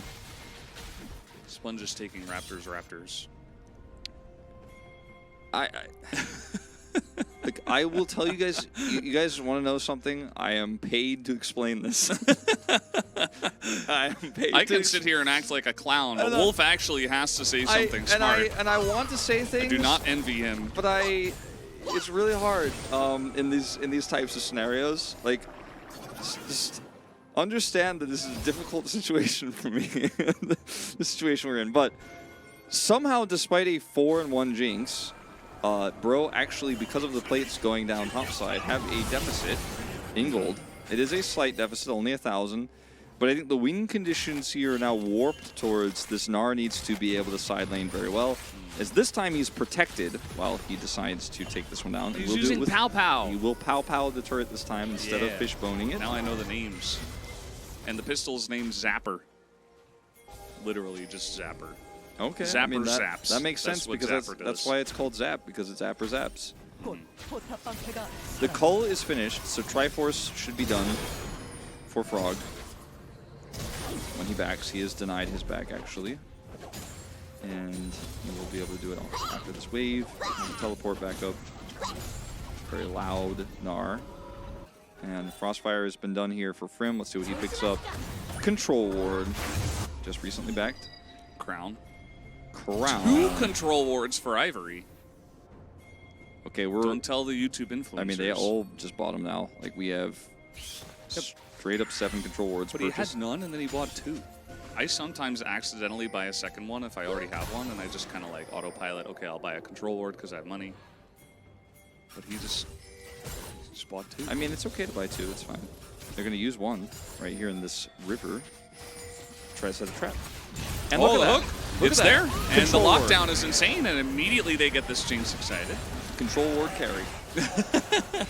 But Wolf, they're using too much money on the control ward, so they don't have enough money for items. I think just that was a good plan. They know that they are unseen. They drop a ward over the wall, make a hook play. They're using the. I know, but I'm arguing with your meme to explain why sometimes it can be a good purchase. And you know what? He's got a spare now. True. Now he doesn't have to buy it next time he goes back. I actually don't know if that was his or not. I don't think it was actually Ivory's in terms. I think it was down, yeah. But I don't know where Ivory put his. Might have been cleared by now. Either way, a control ward was valuable in that brush. Rion are going to be able to take a 2 Drake lead into Herald. So the advantages here is now piling back up. They were 1,000 gold down. They are now 300 gold ahead, and that's before the crash of this Herald. It says the Herald is live, but I can see it in Raptor's inventory. What's going on with that? What's going on with that? Oh, it's gone. Right as you said that, it's gone. You're calling him out. It's all right. Man. I fixed it. You fixed it. Wolf is in control of the broadcast. Ooh, Q3 sidestep. If that hit and he like got in there. What did I do earlier? That was so dumb. Just made some strange. Oh. Oh. Yes. Bro, massive ahead. Pretty much. Pretty big Jinx. Yeah. Jinx is fed She is ahead. She's a level up on Pleta. Probably like 3/4 of a level, but still, you know. Are there wolves on broadcast? WTF. Sorry, I mean Wolf did it, so I couldn't. I didn't do. I just made the sound. You I like made earlier. started it, and then you know, it's just the way it works. They're contagious. Now, Bro was more ahead last game, and they lost. Maybe if it's closer, there's a better chance of the 9-gamer. Yeah, that's my belief. They have to contest this, DRX do, even though they are in a pretty awkward situation in this game tempo-wise. Nice crown grab. That's normally pretty tough to make happen if you are well supported. He was not. They're going to use this Herald for mid-pry out to try to set up this Infernal Soul point. All right, everything's going according to plan. Yeah, Paulo looking for a potential grab here once he clears his ward. Throw the ultimate into a Cassante, but they actually burst him down so well. That was crazy. Nobody else was really able to extend and protect him, so now they're even going to get the flash out of Ivory as I feel the 9-gamer slipping away. It's slipping away, just like this Drake. No. Bro cannot contest. Not without a massive hook from Palu. Drake. Well, it's just one. It's a solo, yeah. I mean, they have 2 Drake lead right now. Sure. Just like, hey, what up? It's going to knock away the Aphelios, and Sponge is like, well, I'm just not going to hit it then. Okay. Some damage is coming in. They're getting into that backline as Raptor is going insane mode right now. They did not expect this, and he literally turned around this entire fight by himself, and the team was right there to back him up as Frog has to flash away. What a play. That was like a 6-head maneuver. Yeah, that was sick. And also, weirdly enough, the one person who wasn't there to back him up was the Jinx, who didn't get excited, was not involved in the takedown, so couldn't actually follow up at all. But here now to help take out this turret, and that's going to be value on top of getting the Drake here. They were able to drop the Herald. Herald crash goes through, so they have enough damage there, so it's just a win on all sides. As this is just Raptor being a crazy person, flashing, going past Career's hook here. Zaytap, despite the flash, there's no way out. The steadfast presence is put up, and that's a dead Yone. Career has to flash out. And then, I mean, Frog here, he's trying for something, doesn't have the Narbar set. That's going to be the Drake, that's going to be the turret. And Pendulum, swinging back. Swinging back immediately. And yeah, I mean, you know, the entirety of the team of DRX was not really in position to handle that because they just assumed he had back. That was like the whole point of the play, is that Raptor's hiding in the brush. They don't know, so they don't send everybody over. They're like, okay, you can take the Drake. And he's able to set it up with not only the knock away, but also the knock into the wall. Just really good stuff. And a lot of people in chat are like, we got to get this guy in LCK right now. I mean, he's good, but... He was in LCK, actually. He was. And also, just remember what happened with Lee Sin in Game 1. Yeah. I mean, he was great, but he also did have that moment. So, yeah. You know, maybe if he's consistently this good, I will agree. I mean, he's very clutch. We can definitely say that. As Sponge should be fine here. Let's see how tanky that Aftershock's going to be. Yeah, tanky enough. Career here as well. Sponge staring at them very angrily. TP in behind. Pleta is surrounded by so many people.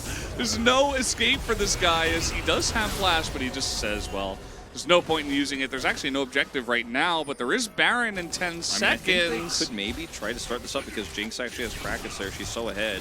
She does so much damage. Frog here is going to lose his Gnar, and they're going to avoid this vision for a long time. Now they know. They should know. Actually may have just been able to skirt around it. Yeah, Enish is too close to it, so they know, but can they actually do anything about it? I don't think so. Paulo's here ready to hook anyone who checks. Maybe he can, like, get in the back here. Oh, God. They're just going to turn out the Zaytap. That's a free kill. As we got the Hella Poppy coming making out sure here. Sponge can't get in there. Yeah, Brim does not have his all-outs, and he might go down for this. He actually has to flash over the wall, but he's not able to get in on time, as now the Jinx is excited. He gets one. He might be able to get this one, as no Frog is going to hop away, and Sponge gives his life for Frog. As the double kill comes in for Enosh, and Bro are giving us 9 games, maybe. I mean, it is feeling very likely right now. We're getting 6,000 gold in the advantage. That's where we were at last game. They weren't able to close it out, but this time it's been more decisive throughout this mid-game, as Frog is just going to try to do what he can here to survive. Raptor's been chasing him forever. He's actually barely going to be able to get out here. Commits the teleport. before Raptor can Hex Flash in and deny him. As from here, I mean, the Zione is just too squishy. He's silenced instantly as he's hooked in, so there's just no counterplay here. There's nothing he can do to try to turn this around. And then Prim is blocking Sponge out, so he can't come in for the steal. He eventually does have to flash here, and it's a fairly scary situation. But he doesn't have flash, so he would have to have used his charge to get over the wall. Doesn't have it. Jinx gets excited. Sponge sacrifices himself, knowing maybe he's like, maybe I can kill Palu, and maybe he'll get away. And Frog did at the cost of his teleport. So a lot of summoners down here on both sides after this, but well worth it for Bro. And 80 seconds until Infernal Soul. Look at these gold leads. Enosh, he was empowered for success. Oh, here we go again. The second you land that hook, somebody is dying, especially from ahead. As, man, this is... I mean, Bro are just rolling over them at this point. I mean, remember that the whole game started to fall over for DRX after the weird flash punch play from Palu. And he's been making successful hooks happen all game long. He's probably going to be my POG vote, even though Enosh has had a really nice game in terms of his defensive positioning and how much damage he's done over walls, using his range advantage very well in this this game. It's just been the Blitzcrank that's kind of defined it, though. Either way, I think Bro are going to take this one. I said I can't imagine a world where Bro lose game one. They did, so it's weird for me to say it again here, but I do see... Different scenario. They're not relying on just the Varus, yeah, right? They have this incredibly fed Jinx, but also Azir. Ivory, yeah, Ivory is playing really well too. Like, his Emperor's Divide was fantastic in that last fight. They're going to reset here at a kind of an awkward timing, but they should have enough time with this Baron buff to get back into position to contest and get Prio back here in mid. I think this is the best chance DRX we're going to have. The problem is they don't have a Narbar. Frog just expired. Red-white. Going to try to rush this Aurelia's in. Yeah, they're just going to try to burst it as fast as possible. They might be able to get this Drake. Yes, they will. It's objective bounty, but can you get away from this one now? As Bro definitely do want to get something for this. Raptor going in first, but DRX doing a good job of just backing away. This turret is not up. They're still on the chase, but Sponge, okay, he's going to get flashed on. As they try to get in there, they're doing a ton of damage. Down goes Palu, actually, as the Yone just does negative damage in this one. Huge divide as well from Ivory, as Career will be the last one. One more auto will do it, as Enos is going to burn him down with red buff. That's going to be it for game two. They can just end it, yeah. I mean, the death timers here are fairly low. I mean, it's only 24 minutes, but they have enough damage here, and they have this minion wave, one ranged minion left. They can just tank this one up with the front line they have, and that is going to be all she writes, man. 18 kills to 6 here. Bro made it happen. The 9-game dream lives on. Headsets are off, and it's time to celebrate. This org has had such a tough time finishing games with leads, but they do it this time here in 26 minutes off of the back of some pretty aggressive and clutch Blitzcrank play that leads to a massive lead for the Jinx. And I'm gonna go support. I'm gonna support you on that one. It's actually, weirdly enough, either support or mid for me before I give it to the Jinx. I thought Ivory's Azir play really saved them in a lot of these moments, and this fight as well is one of those ones where it looks like maybe they could turn this around. Maybe this engage is a little bit sloppy. Let's look at this hook on the Palu, but he still gets the silence off, and then the engage from Seitab comes up, but he just can't hurt anybody, and then I think Frog hits some chompers. Oh! It sounded like your voice was slowed down, just like the replay. Like it was crackling and stuff, like it's going robotic because they slowed it. Well, those are some damage numbers we don't like to see on the side of DRX. Absolutely think it should have been Tristana again. Either way, not able to hold on, and Bro, they've kind of won 2 games, and yes, they didn't do a very good job of closing out game 1. The 2 control ward buy was the defining moment of the game. It was. Yeah, we should have voted for Ivory. He was the right guy. I just don't think he actually put that control ward down in that push. I think it was somebody else. It was a vision gap. Yeah. That's how they won it. Well, I mean, the Blitzcrank was insane, man. He was crazy. Like, that time he flashed on them, they were like, oh crap, this crazy guy is flashing on us. But we can't challenge him anymore. They chased in, and the Jinx had vision, so she could shoot over the wall forever and kill the Sejuani, and then get excited. The flash Bro punch into die. Taunt advantage. You know what that move was? It was a Giga Chad move. It absolutely was. It was a Giga Chad move. Broke their will with that flashy. Poppy deserves a spot for that play at Dragon Alone. Maybe. I think, honestly, anyone but Frim could pick it up. Yeah. And, I mean, Frim did all right. He did actually catch and kill the Aphelios that one time. True. Nice angle. But that might have just been a little bit of he tanked his a lot. positioning. I mean, they had a Thresh, so that's why he's pushing out there, right? But Palu, he's actually going to pick it up. I don't know if Yundo has this info, but we saw that he played it once before, right, and he won on it, and I remembered that game. I wonder if he actually picked up POG at that time as well, because Blitzcranks often do get POG because they're game-defining. Very binary, like I said. You make the plays, you can define every single fight, making it a 5v4, get the Jinx aside. You don't hit anything, it's a terrible pick. Thanks, Yundo. Because I am curious. Well, maybe we'll find out after the break. I don't know if he can get back fast enough because we're about to go to that break, but if he does, let us know. That would be sick. You can always text us, and we can let the chatters know. Yeah, so you guys will know eventually, but he is... He cranked it up. He cranked it up, and they were able to blitz their opponents into the victory. 150 gold spent on those two, turns out, yeah. I don't know why those two are like becoming this huge thing, but they were. Yeah, it's great. Eventually we're going to name them. Like in the third game, we're going to be like, yeah, I remember those two words. Yeah.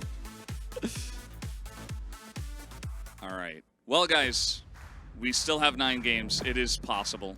It will rely on Kwangdong Freaks and Live Soundbox later on. But, guys, we'll have a break before game number 3.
Hello and welcome back to Challenger League. We are here in the midst of a 9-game broadcast of Challenger League. We are willing it into existence, and so far, Bro was able to come back in game 2 and win it to tie up the series, and also in our first series today, KT was able to take down Nongshim in the second game. So they are the true heroes that are making this possible. So I did talk to Yundo about the Palu Blitzcrank performance, and I thought I remembered a game where he picked up POG, but in fact, it was a non-broadcasted game. So it was not actually broadcast live, so there were no POGs, but he had good stats, and he beat Hanwha Life Esports in that game on Blitzcrank. So that is, that's that. So just wanted to give you guys the update. There you go. So he must have gotten POG on something else. Yeah, I don't know what it was. We may never know. But that's okay, because he might get another POG. He could. Do you, bro, leave?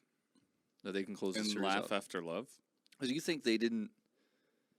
You think they did this, or I don't think they did this just because they wanted to bring the 9 games. I think they did this because they want the reverse sweep. They want to win 3 games in a best of 3. Yeah, the elusive 3-game victory. It has happened before in LCK and in other leagues that have best of 3s. And will it happen here? I feel like it, especially because DRX, I don't know. It felt like, okay, some stuff went right in game 1, and then they're like, you know what? Let's not do that. And then it was just a bro win. I don't know. It seemed pretty straightforward. It was a 24-minute win. Yeah. So, I don't know. Go back to what worked, I guess. They're going to select the blue side. I really think with how DRX is piling in and playing like this, the Jinx pick is fantastic. You're going to be able to get a reset as long as you focus fire 1 target. And the Sejuani wasn't enough. Nico banned again. I don't think anything necessarily is going to change. We might see Tristana banned if they're concerned that DRX might go back to it. LeBlanc is also banned, so unsurprisingly. And see what that final, or second ban, excuse me, is. It's been a long day already, and it's going to get longer, Valdez. Somebody in YouTube chat is like, Notion versus KT, they did not play. Why are they mentioning 2-1 for Notion? Did those games happen, or were they just an illusion? They happened. Are you sure? Because the guy in YouTube chat said they didn't. I mean, like, I guess you could make an argument that they didn't happen. Because there were some moments, but I think they did happen. Got to keep your eyes moisturized. Yes. That's what he's working on there. No Poppy this time. Raptors too good on that one. Yeah, no Poppy, no Sejuani. So they're not interested in picking up the Sejuani. It looks like at first pick Tristana angle to me. Grab the Ivern with it. Maybe we'll actually see Sponge's Ivern. Could happen. I am concerned about playing Ivern in Challengers. Okay, we're just going to ban Sejuani and then pick Renekton. Yeah, I don't think they understand. I mean, the Jax is banned, so you could say, okay, well, one of Renekton's biggest issues in the top lane in the current meta is gone, but... Can Frim play Gnar? Just Renekton alone on power to pick it like B1, I don't really know if that is... Jace is probably not what I would index into as the answer, yeah. But we're like, this is a strange choice. I'm like, well, not as strange as what's coming next. They didn't happen. I mean, it looks like they're... Sorry, I'm going to... They wanted to play Maokai here, and they want to have an AD mid, so that's why they were hovering the Jace, it looks like. And now they're like, okay, we know we're doing Maokai, but what are we playing mid with? You know what's better? AD mid? Go on. Tristana. Yeah? Yeah. Tristana is better as an AD mid. Ivory... Not Varus. Varus Maokai is insanely good, though. I like Varus Maokai. You can't mess it up. If the Maokai ults, you do things. There's also Aphelios still available. There is Tristana. Both it seems like, you know what? Tristana's bad. I mean, actually. DRX is going to play Tristana right now. Well, yeah, because bro let them. Yeah. So this is not surprising. The Varus priority should not be this high. And now Jace is picked as well. So I guess they're going to go just straight up zone away. We're going to go full lethality like it's a different year. This is saying like, okay, we're going to do something that was strong. And it can still be strong because it has a lot of synergy. But I don't know. I think DRX's comp is much more modern. I think DRX should ban Ornn and Sion and just not allow for the front line to come through, because that's the only thing that Bro is really missing right now. Cassante is another frontliner, but I think not as problematic as the other two. Ornn is the kicker for me because you have Maokai to set him up. He does massive things. Varus and Jace get so much damage on. The Tristana gets blown up before she can do anything. Already taken out the Aphelios and the Kai'Sa here, so not a ton of great standard picks here for Pleta to play with the Tristana for the double 80 carry. See what they end up going with. As we have seen teams like try to attempt Ziggs and stuff like that, I don't think this is the angle you're looking for. The Braum ban. I mean, if you are going to be going poke, Braum does work pretty well in the comp just to try to soak in the front line and put up a shield, put up a wall. Yeah. It's very good with Varus on the bottom side. I think in this case, it's kind of granted, even though you and I are kind of not the biggest Braum believers, but as you were mentioning, there's still a lot of good stuff that you can put together with this comp. Yeah, they don't go for the Horn. They want to go Scion instead. And you can play the Scion on bottom and do the red Scion level 1. So I think that's why they've chosen this, because Varus is super strong into the limited pool that's left here for Pleta in career.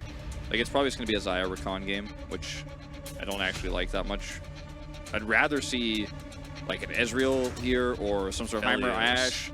Ooh, Samira Rel. I mean, this is pretty strong with Ivern, to be honest. I don't know why we didn't think about this at all. I think Bro also forgot about this. Wait, so DRX got the Omega comp? Yeah. Did they just get Exodia? I mean, pretty much. Let's see what the support's going to be, because if it's Ashe, if it's Karma, for example, Heimerdinger, I feel very good about Bro's chances of making something happen down here. If they just pick Nautilus, I'm like, okay, now they're just like, well, we have to counter this. Then why'd you pick Varus? Why did you pick Varus so early on with so much amazing stuff left? I mean, it shows, like you were saying, right? Like there is a reason, and we know why they went for it, but at the same time, wasn't the best choice. I just don't think so. But I don't know. We'll have to wait and see. I hope they go lethality. But Valdez, I don't think they are. Yeah, I don't think they are. Well, Jace will. Jace will. I don't think Varus will. Well, Jace only can go lethality. Yeah. So Jace not gonna build crit. Varus AP, yeah, I mean, that is the current builds that we see all the time, which makes it not make sense with his comp. Yeah, I thought he was. I thought they were gonna go like. I thought they were gonna go Heimer or Karma and just push and do the level 1 with the Scion, and then the Samira Rel just really threw them for a loop. And honestly too, like for me, I had kind of forgotten that it existed. I was thinking about, because we haven't seen it really today.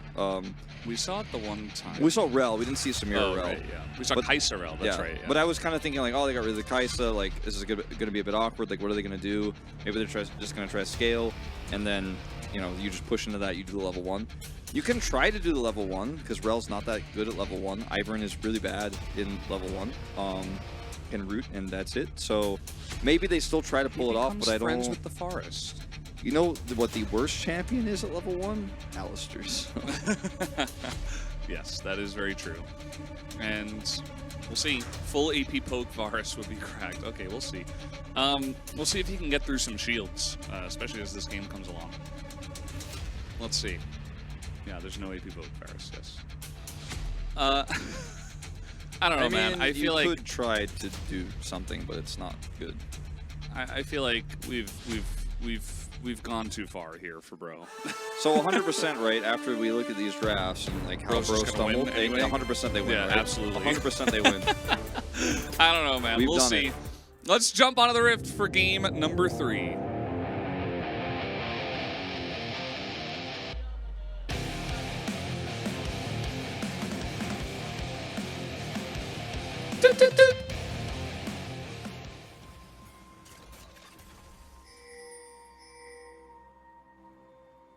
미니언 생성까지 30초 남았습니다.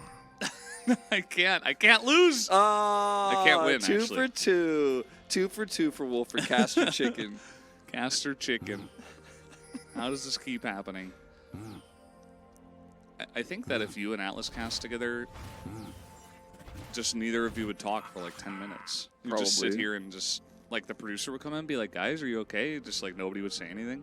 It would get really awkward. I would actually just put the mic up to the producer and then be like, he lost, we won, Max, yeah.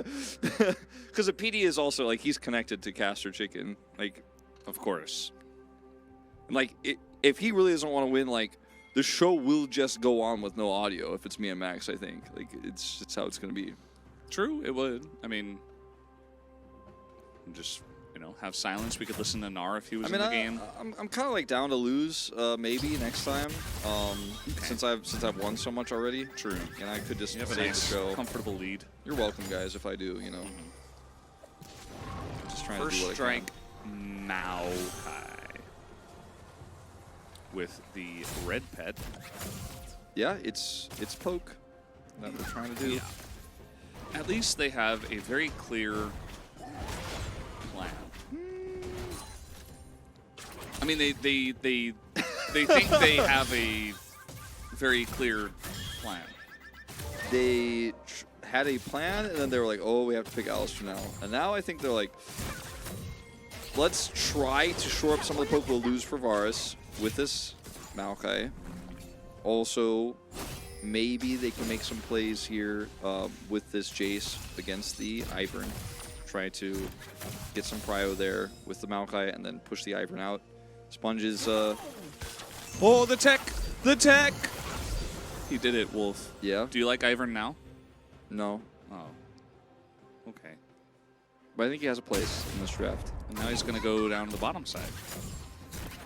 I'm just saying, if your draft has to be like, Ivern is strong if I have a diving top champion that will get trigger seed value and explode and will get value of the shield, with also like a divey bottom lane, like the most divey, the Samira, Rel, and Tristan, only then Ivern works. I'm like, does that mean he's actually first pickable? Is he actually as good as people say? He's good in drafts like this. If you get the whole draft, like if you actually have 5 pieces of Exodia, then yeah, like Exodia wins the game. But if you only have 4, or only have 2, or only have 3, like, I mean, we've seen LCK teams win with it when it's like, it oftentimes requires a Sponge trying to get in here, maybe try to become a friend and then smite it away, but no, Raptor's just going to smite it away. But yeah, we saw LCK teams, it really does feel like you need Tristana, which is the one thing.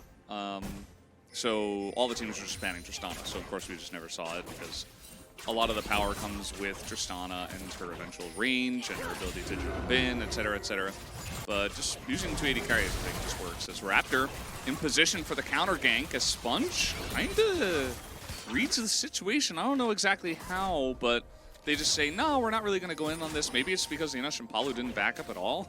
They're like, hey, yes, please fight us, please. yeah, I think they didn't sell the counter gank very well, so it's pretty easy for the read to come through, and there's just no, you're probably not winning that as the Ivern in this early game at all, so just not going to try to force. Right. Ivor getting in there, attacking really fast, swinging that big Hex Tech hammer. That's the Challenger's hammer. Yeah, I mean, that's what the transition was in spring season. The hammer comes down, and then the Korean casters become us. Yeah, that's the Challenger's hammer. Challenger's hammer. He's challenging Tristana in this lane.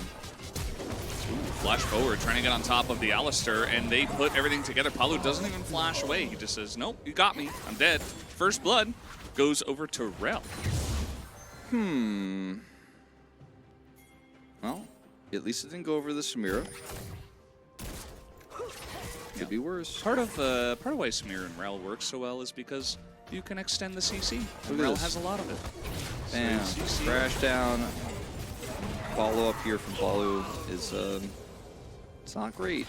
Lethal Tempo Varus, not going to be able to offer a whole lot back there. The Doran Slate. He was lethal tempo. Yeah. No!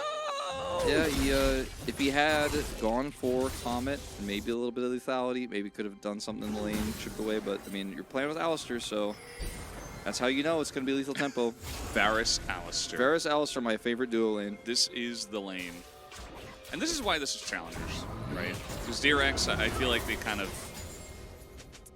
I personally feel like they punted draft in Game 2 a little bit, and they ended up playing okay, but then they got kind of smurfed on by the Blitzcrank, which, by the way, is part of why Bro were very far ahead in the draft. And then we come here, and it's looking really good for Bro. Like, they have some really good reads in Game 2, really good play, really good draft, and then it's like, okay, we're just going to do this. And there doesn't seem to be much rhyme or reason. Well, I mean, I think there was a plan in the draft, but I think there was a hole in that Samira Rel, which, I mean, we're casters, we're not making this draft. They could have also just played like Jinx Melio or something. Sure. I mean, once they prioritized the Varus, like, this draft was kind of going only one direction, and then they kind of forgot about Rel. And so did we. Like, we kind of like, oh yeah, like, we'll see what happens with this. I can play lethality. And then, like, well, how do you deny the Alistar? Somebody in chat mentioned earlier, like, you could have tried to play Karma and tried to push them out of lane, but then how does Karma lock down Samira? Janna actually would have made more sense, to be honest, but how does the, Karma or a Lulu or an Ashe like really lock down the Samira. It's just not going to happen. Yeah. And Janna, the pro scene has collectively decided that she doesn't exist right now, so we're not going to see her. I think the LPL did try it. I think I saw on Twitter, but I'm not 100% sure. Yeah. But Probably in Korea, lost, we don't and then do it. everybody's like, nope, it's bad. Oh yeah, Chronicler mentioned the LPL, yeah. I'm pretty sure it did happen in LPL. I don't know who did it, but I saw that on Twitter. It was one of my 600 tweets I could see that day. Remember that one game Lehens played Janna last year in spring? Yeah, I remember. I actually do. I think I was casting that. We were like, see, it's insane. Like, wow, this is crazy. And yeah, it's Lehens, and he's like the one guy who would be able to really pull it off in that manner. But we were still like, this is really cool. This is great. And then we just never saw it again. It's very squishy. You know, it's a different type of, you know, we talked about earlier how the Blitzcrank can be kind of binary. If you don't hit your knockups, if you're not able to charge them properly, you know, you don't really exist in a lot of team comps. Against Rel, though, you can knock her up, you can press your ult and push her away.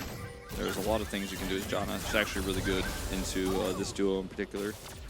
But she also offers a little bit of damage back if you were trying to run Lethality Varus and try to poke with Comet. But is Paulo good at Janna? Was he prepared for this moment? No, he's probably just playing what he's been preparing for other Rel comps. Just locked it in. And it's sad, but it's just where we are. And maybe this loss, if Bro do in fact lose this game, maybe we'll make them look deeper down the champion pool. Maybe they'll actually go, oh, maybe we should prep a little Janna. Maybe that's a good thing. Because I know they always watch our English cast to see what we say. Yeah. We have all the answers. And they really trust our opinion. And, yeah. Yeah. Remember when like the whole global community was like, they're buying too many control wards, and then they just kept buying control wards, and then yeah, well. You know. And yeah, here we are. I mean, Bro has lost many series in the past. Not to call them out, but and it's not just Bro. It's a lot of Korean teams in general, and they will say, well, we should have just played it better. We're gonna pick the same stuff. It wasn't the comp. It had nothing to do with the comp, actually. We just didn't play it well enough. Yeah, I mean, maybe in this they know case, too much for their own good. I think in this case, they're really not doing that in particular. They're playing something completely different, but the problem with the Alistar is that it ruins the rest of the entire setup. But they're like, well, we have to pick this because it's Samira Rel. And you know, Alistar can disengage, but the lane is like really bad. The lane is bad, but it also doesn't offer you like the whole point of this is to like get lane prio there, have the poke in mid, you know, deal with the early game of the Tristana. Then the Jace comes online. Yeah. You can actually burst down the Tristana if she all-ins. You have the Maokai set up there, the synergy there, so like if she goes in, you root her, you blow her up, you have a good team fight, you got poke, but now he's lethal tempo. So what does that do for this draft? That Jace now means nothing in this draft. His poke doesn't set up the Varus doesn't set up the Jace. The Scion doesn't do anything. So yeah, I mean, that's the problem. I feel like we spent the whole 10 minutes of this game talking about the problems of this draft, but like, they are already showing. They are already rearing their head. Yeah, we did get to see the absolutely free Rift Heralds, by the way. That was just handed over to DRX, even with the Jace, which it came out in response to the Tristana. They're like, okay, we're not going to play Azir in this draft. We got this Jace answer. This is going to be the answer. And then they don't have Prio on top, so it doesn't matter. And the mid lane isn't, you know, it's not like the Tristana cares at all, as we can see. And yeah, maybe he can knock her out of the air or something. Or match some damage from range. But at the same time, you still don't have top side Prio, and you still lose this stuff. And we were talking about the poke, like, you really want to be ahead as the poking comp, right? Which is something we were just talking about, how, you know, you need to have a Pry on the lane and the bottom side to win trades, to get ahead. And now, I mean, take a look at this, as Frim is getting pretty low. It's very fast, but it does have Ghost, so he's going to get away. The stun comes in, I feel like Frim, he could have actually tried to do something with the ult knock up there, but if Frog dodges it with Flash, then he dies, so just not going to commit. Ghosting away. Went for Ghost in this matchup to try to be able to both engage on the Renekton with the Maokai and also escape in situations like this, but Ghost not doing him any good here with no attention topside, as Raptor has largely been invisible, unfortunately, this game, and I think this is not really his playstyle. You know, I mean, we saw and talked about earlier his Lee Sin, for example, his aggressive Poppy. Maokai, agency a little bit limited. It's a little bit more of a brain jungle champion where you have to be smart, you have to position well, you have to ult at the right times, and use it to get your Varus ahead, which it normally, if you have the right duo lane, can do. It's going to be good for Siege. Like, they do have good Siege in this comp. It would have been better if Varus was playing lethality, but he still has Shiv. That's the build. So, I mean, there are some good things here. There are some salvageable pieces. And it's not over till it's over. Yeah, no, it's still challengers, you know. We could still see DRX like mess up, take a bunch of poke, lose some objectives. Maybe it's like Hex Tech Soul, and all of a sudden Bro pick up 2, and we're like, oh god, like what's happening here? They were doing so well, they were getting everything for free, and then, you know, that's the challengers way. By the way, Duskblade Samira. That's also a thing. Yes, it is. I wanted to ask you, did you notice that Frim didn't deny Frog this plate here? The minions were attacking it, and Frog was out of the lane, and he could have just let the minions kill the plate, but instead he kept it at one little minuscule blip away. I didn't notice that, but and now Frog got the plate. Now you've made me know about it, and now I'm angry. I didn't and Frog notice just went up there. He just got it right now. You've made me upset, Valdez. Now he's down here with the team. He procs the Dominus. Yeah, Frog's full bar. He's ready. He's got flash. Flash in. There is the engage. They get right onto that backline. Elias dies for free, does absolutely nothing. So does the Jace. And if you're going to play a poke comp, you better damn well play it front to back and not just leave your 2 poke 80 champions out to dry like they did. So nice engage from Career, and DRX will take another massive lead. Palu, I mean, he wasn't in position to deny the engage. You know, if you're going to play this Alistar too, you've got to be ready to set up the defense. And this is a thing that happens all the time in younger Korean teams, right? And also it's happened across multiple esports, not just League of Legends, but you see the counter. This is an accepted counter. And it's like in the head of the coaching staff, the players are like, oh, they went Rel Samir, we have to play Alistar. It's very good. But look at where Raptor is in this fight. He's flanking around here. And Palu is blocking the Samira, but she doesn't care. You have to block the engage of the Rel. Yeah. And that's like, he was like looking to kill the enemy 80 carry and try to block the Samira follow-up, and he doesn't care. Like, he simply didn't know what his role was in this fight, and it was a split-second engage. You have to be on top of that. So he picked the right champion, arguably, for the defense, but execution leaving a lot to be desired. And sometimes you know the answer, but you don't know how to use, or you know the tool, but you don't know how to use the tool. True. Chronicler pointing out that maybe Bro about to lose the first 2-1 best of 3 because they won game 1, right? Yeah. But then they lost. So, yeah, I mean, you know, there's still a chance, but certainly DRX are in a very comfortable lead at this point as Daisy goes flying and is now in the wall. Gotta land that poke, but you can't see anything with these hyper there you go, Daisy able to detach from the wall as Frog is nearly going to go down, but big Gore Drinker value as now the Rel does come through. It's not the cleanest engage, and the front line is working this time for Bro, as they will be able to take down the Rel eventually. It kind of felt like Career was trying to spare the blushes of Frog and get him out of there, and that he did. The Rift Herald will go over to DRX. Yeah, they still pick it up here. Sponge is able to grab it and get out. All flashes are down, but at the end of the day, it's a one-team fight here for Bro, and they will be able to turn this into a turret. So starting to get the snowball rolling a little bit here in this game. Yes, they're still down about 2,000 gold, and yes, Setab did just get a turret here. It is not going to be first brick, but at the end of the day, you know, I mean, fights like this give me some hope, as the Ivern wall setup is going to block a lot of the ability for them to see and poke here. See, Raptor has no vision, but he decides, okay, I check left, there's nobody there, I'm ulting in. And then Career trying to go for the crash down here into the Magnet Storm, but he doesn't hit the proper targets. It's Palu who's ulting, and Prim who's Scion, who he hits here, and then with the front to back, it's pretty easy to play that one out, even without a lot of poke landing there. So, bit of a mistake on DRX's part on that one. Yeah, I think that finally we saw, I think it was a headbutt as well onto the Rel, and that's kind of what made Career be like, well, oh crap, I got to engage onto something. Only hits the front line, the positioning much better that time for Bro. And that's the thing, I mean, that's the way you got to play it. It's not easy, but that's how you're going to win with this composition. Get that Scion and the Alistar right up in front and try to keep your Jace and Varus alive, and even your Maokai because he's going full AP with the looks like probably Leandri's second, I would imagine. Yeah, I think he's going full burn. Palu, no ult now, and here comes the Scion re-engaged. Not sure about this one. Just pass by. Hello. Goodbye. Still going to be another charge coming through.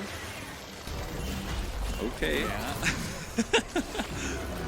But, I mean, yeah, there's no cross map here either, unfortunately. Unless the value of the Rift Herald. So you lost the fight, quote unquote, but the value of the Rift Herald is still there. It's still high. And the siege and the poke that we were talking about won't matter. Now you have no turret. So it's really difficult to actually get out on the map for a while. And Ivory, like, he's in danger. But he's not chuckling. He doesn't know yet. He's not chuckling at all. He knows Daisy, now. that's very suspicious.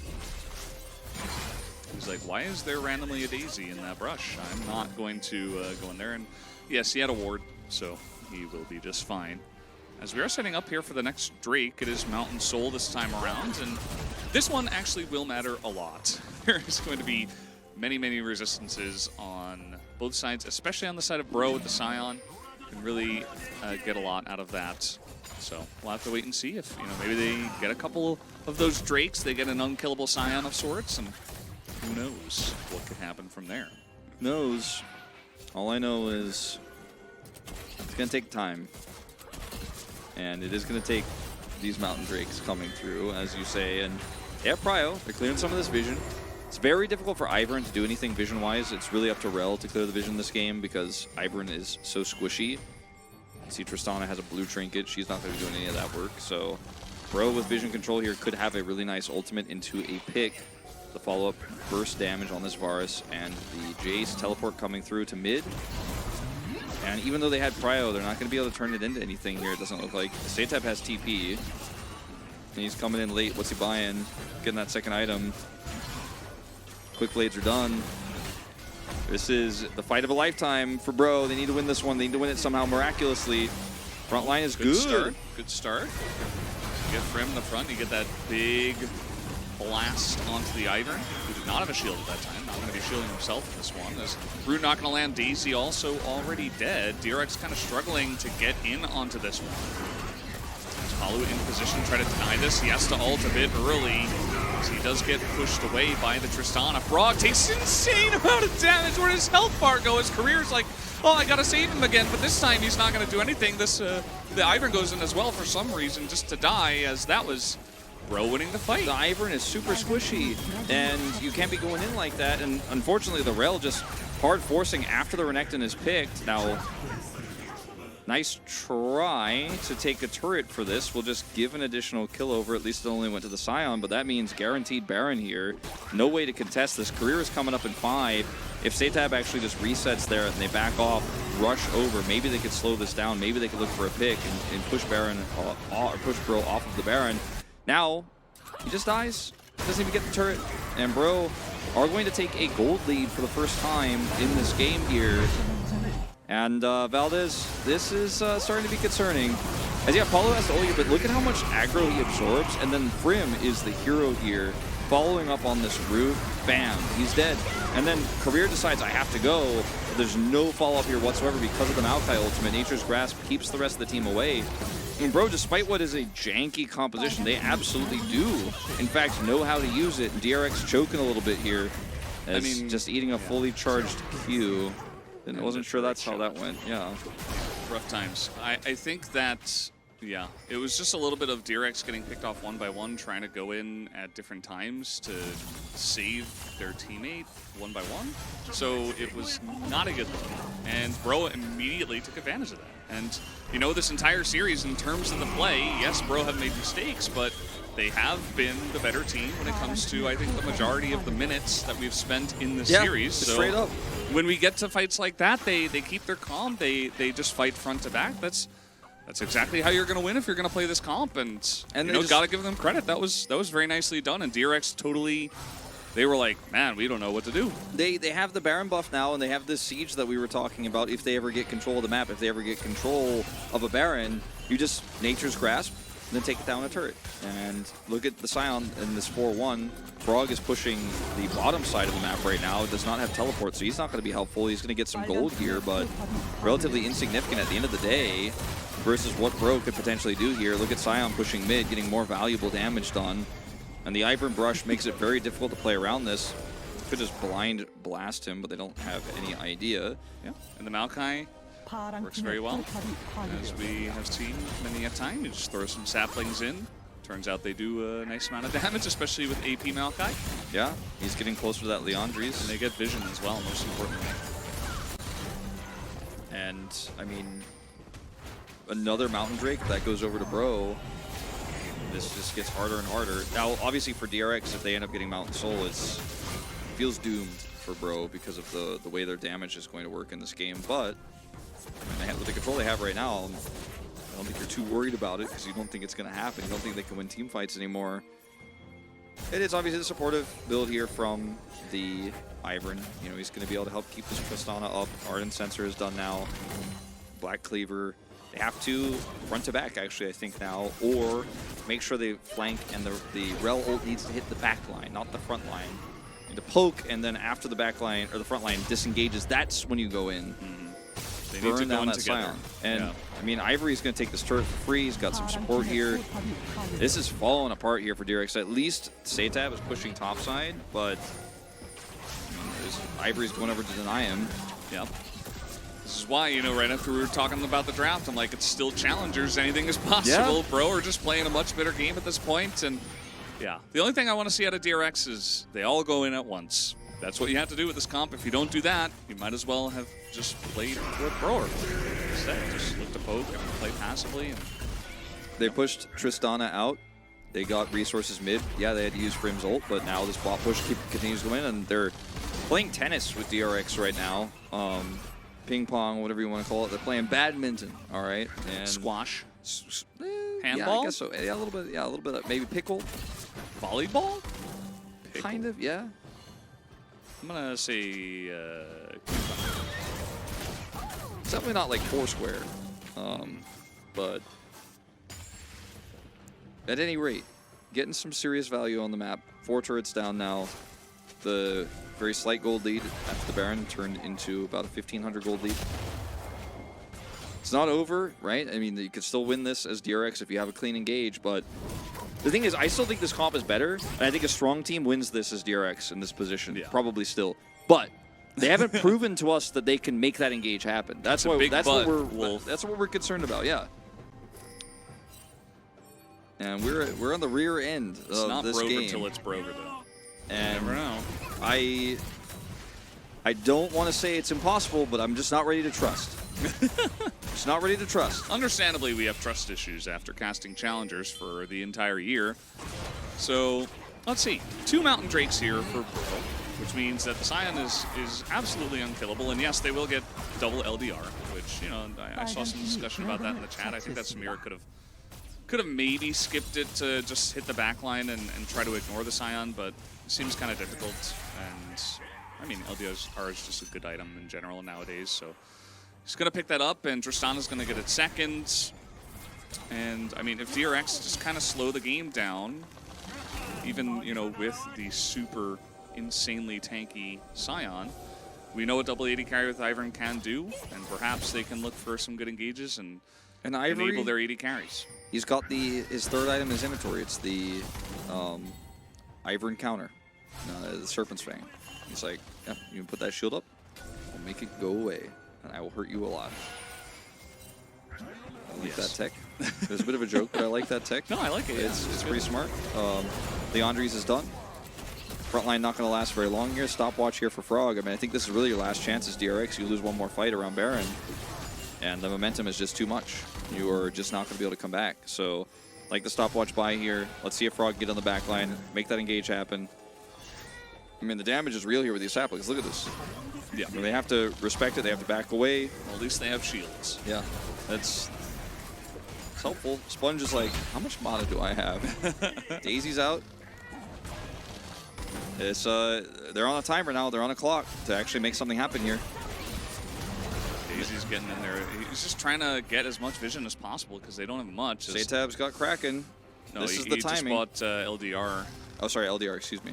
And that's a big spike regardless. Let's see what he can get done. Yeah, you're right. It was the Samira who built the LDR second, like you were talking about. This is it. Like, you got one more the chance. 9-game day. It's the 9-game day. It is definitely happening, but it's kind of crazy. The last fight we had was the one on the Mountain Drake, not the last one, but the one before it. TP. It was like 8 minutes ago. Yeah, TP coming over. Ivory trying to look for a flank angle here. Look at the poke. Oh, it doesn't hit.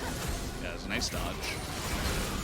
Reading the angle with Zatab. They're looking for the engage, especially with Ivory a little bit away, but he is going to get in position. Does a nice chunk to Pleta and Frog. Now they're just going to push mid, but you got to be aware of this Baron try, as Bro are going to go for it. These pokes are not hitting. All right, they get the stun onto Prim. No knock up here as Nature's Grasp. Going to grasp at the Nature. I don't know about Doesn't this, bro. get anything. I mean, you probably should have held on to Baron there. Now you don't have your Nature's Grasp. You didn't do anything with it. DRX so patient. So, okay, they have double LDR. Can they do damage to Prim? Absolutely they can, as they just engage onto the front line. In goes Frog, ends career, and they do get blown to smithereens as, here we go, the spear's popping off and immediately dies. But Zatab is in a good spot. He's just autoing the flash away, gets one, gets two, gets a third, as Zatab with the Quadra. He's going to push to end. He's just looking to well, back. no, he has TP. He has TP. Okay. So he can TP. back.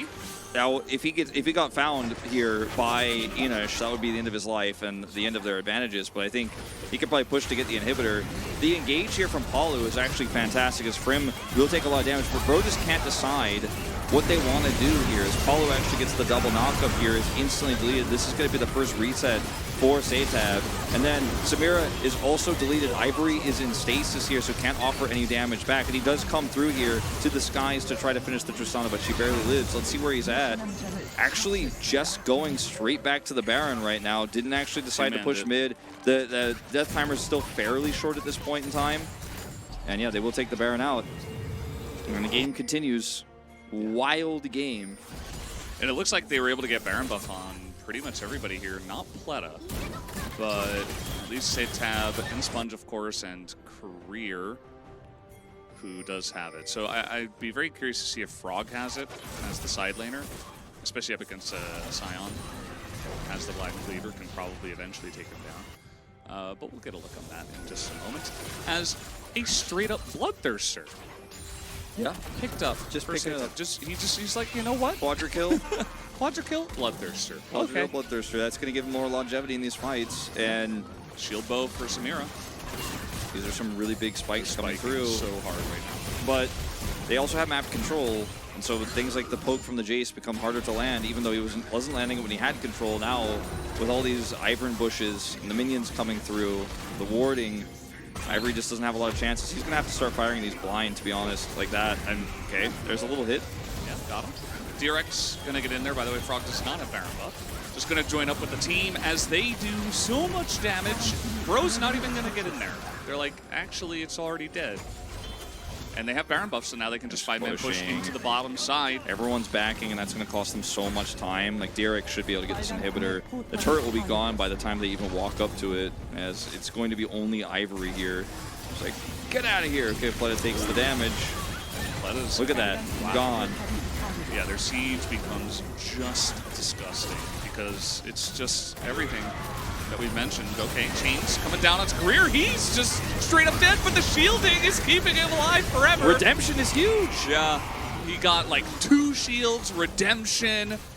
As that's the other thing about Ivern, he just builds support items, right? So he gets them online quickly. He's helping out the team, and man, he, Career got himself into a really rough spot, and they're not going to get the inhibitor, but at least he stayed alive. It did buy a lot of time for Bro, though. Yeah.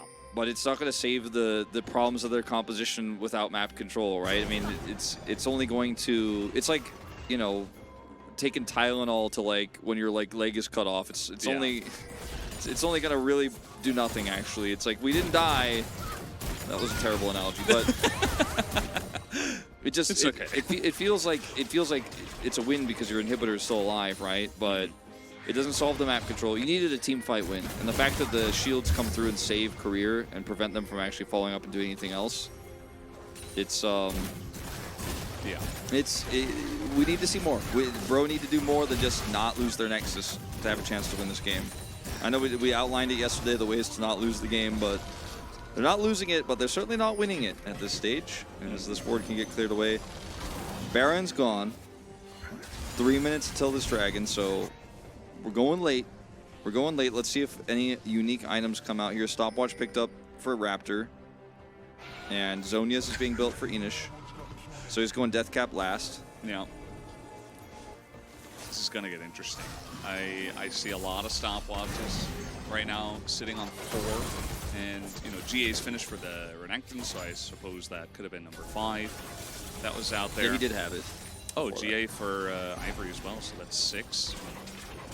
And Daisy just, you know, going for a little walk, a little windy walk here, and he is going to spot the entire Bro team. So, and by he, I mean she. But yeah, it's going to be a good amount of information at least. But you do lose Daisy for 50 more seconds, as now Sponge is going to get flashed on as he is trying to poke the team by himself. He is going to get rooted. Can they actually kill Sponge? Yes, they will. As now he got engaged coming in, as Maokai's already dead. Remember that he's AP, but now it's Samira. Does go to the S rank, but the follow-up engage here from Bro is insane. They get the 280 carries, and that's all they need. Those are the 2 carries. I mean, they're going to teleport here back to mid to try to catch Career. This is such a 9-game day, man. That's Challengers, baby. I don't use your teleport like that, but okay. They're going to push down now mid to try to end. I mean, but I think by the time they get there, maybe these respawns will come through. 25 seconds on Pleta, and Career did live. Through the acceleration gate? Yes. Well, there you go. I guess that's why. Career's following them. He's like, no, not my base. I mean, he doesn't have ult, so I don't think he can stop them. They need 10 seconds. Sponge coming up, but he doesn't do much. As, yeah, just hit the Nexus. Just hit the Nexus is all you got to do. Enosh just avoiding them. He's just going to hit the Nexus. They're gonna hit the and Nexus. Bro are going to win in a 2-1 victory. It is Brover in favor of Bro. They hit the Nexus. They actually finished the game. They did it. They were like, I'm gonna hit the Nexus. I'm gonna finish it. I'm gonna do it. And Sponge, everything. They had everything up. They had inhibitor turrets, all of them. And Sponge died. And DRX said, or he was dying. He was caught. And DRX said, we will force this fight in a scrappy situation where we have no setup, no ability to use our combos.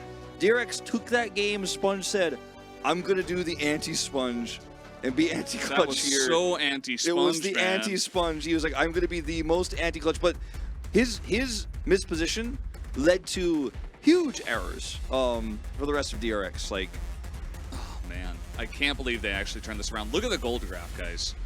This is why we said it like 6 times before the game started, during the game. It's Challengers, you never know.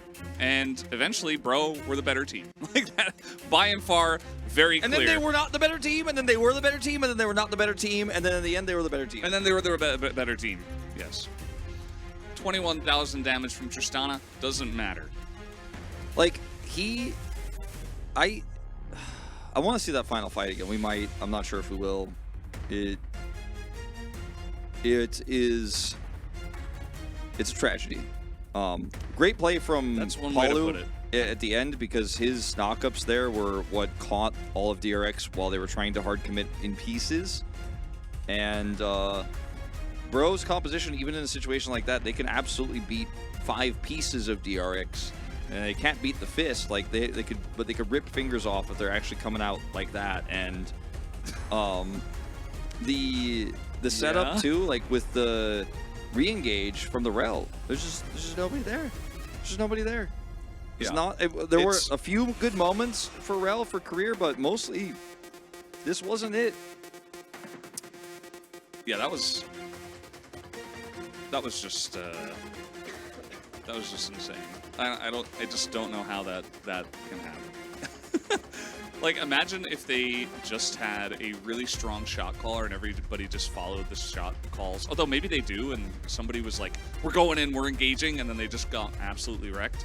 Maybe that's not the best shot caller then. Yeah.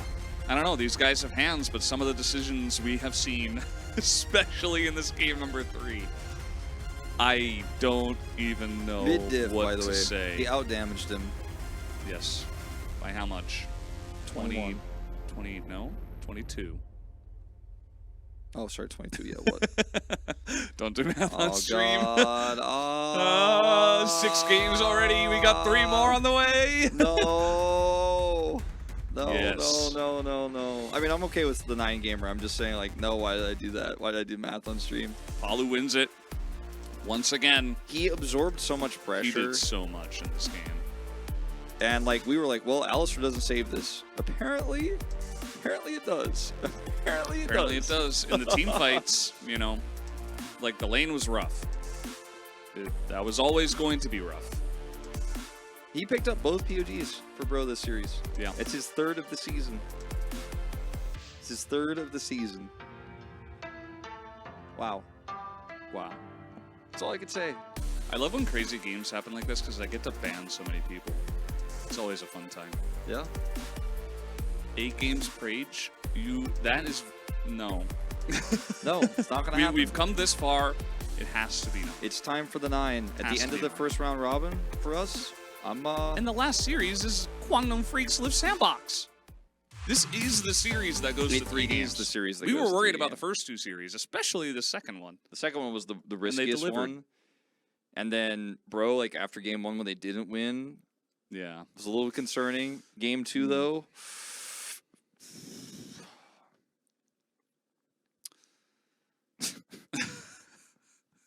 Chat just gets me, man. That chat just gets... I don't know. Yeah.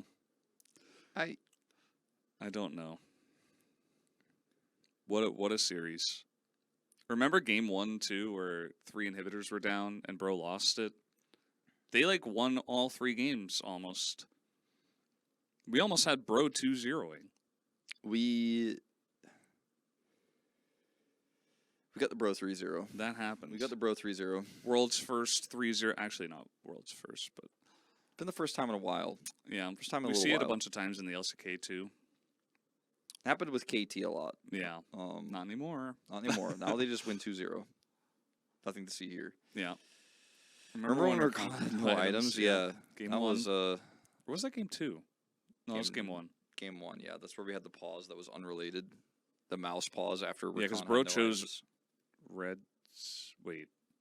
I don't know who had games. No, it was DRX. side DRX selection. career. Yeah. Bro, DRX was on blue, Blue side, actually all yeah. 3 games. So I don't know. Left in game 1 thinking Bro's got this. Left again in game 3 thinking it's over. Bro lost. What's this? What's this? How many people watched that happen? I am 32, and what is this? Am I 32? I'm not 32 until September. I am 31, and what is this? It's been a while since I did the good old. How many followers do we have on Twitch? How many? Mhm. We got 18,500. We're almost at Wow. 20K. The channel is growing. Remember when we said once we get 10K, we'll get channel points and emotes? I never said that. Somebody said that. I never said that. Happy birthday, Valdez. My birthday is in September. Wow. But if you guys would like to follow the channel to know when Challengers is on, we'd really appreciate it so that you can be part Yeah. of the community. You never know what's going to happen. It's not like some major regions where it's like, well, the team got a big lead in the early game. They're not going to throw this. And then they just win We have 15 both. minutes later. We have both casual watchers and hardcore watchers and challengers, where the hardcore fans are here every time. We know those names. We see you in the chat every week. Mhm. We also have people who are like, "There's no LCK till tomorrow. I'm kind of up at a weird hour. Can't sleep. What's on?" Well, if you follow, you'll be like, "Oh, look, Challengers is running a little bit late today. Yeah. Maybe I can catch some."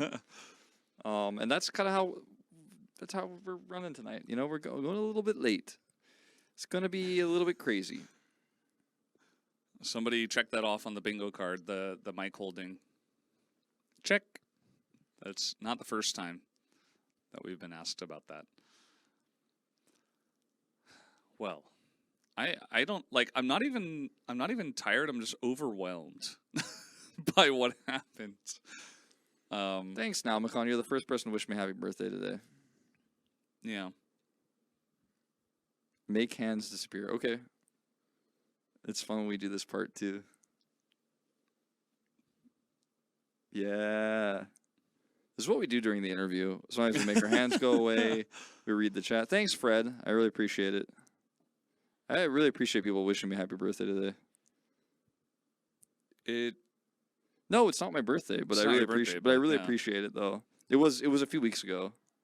Thanks, Charp. Gameplay with a capital G. Thanks, Bobski.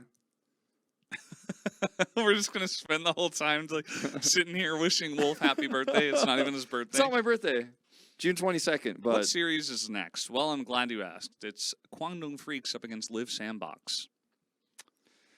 Do y'all sit in the LCK studio, or where are you at? No, we are in the WDG studio across the street. Mm-hmm. And it's very comfortable here. Who won? The fans won. Mm-hmm. They witnessed a really great series. They witnessed it. They saw it. Where is Prince? Who are these players? Do you know what a Broly is? Broly? Yeah. Like the worms? No. Isn't that like the gummy worm snack? Or those are trolleys, yeah, right? those are trolleys. Ah, that's close I enough. learned this word recently. It's apparently what Australians call an umbrella. Oh, Brawly? Yeah. I literally never heard that before. Never heard Max say recently. that before? Nope. Well, all of the LCKEN crew share a birthday. It's every day. Yep. So Every it's single today, day. July 3rd, and it's also tomorrow, July 4th, and also the next day, July 5th, and the days after that as well. Don't call it a Broly. It's Broly. You're trolling, sorry. Will you confirm or deny the existence of legs of LCK CL caster? Just it doesn't exist. No legs. We are just AI. No legs to stand on here. We don't have any. Yeah. After thinking that draft was bad for bro. I'm an Australian. I've never heard anyone call it a Brawly.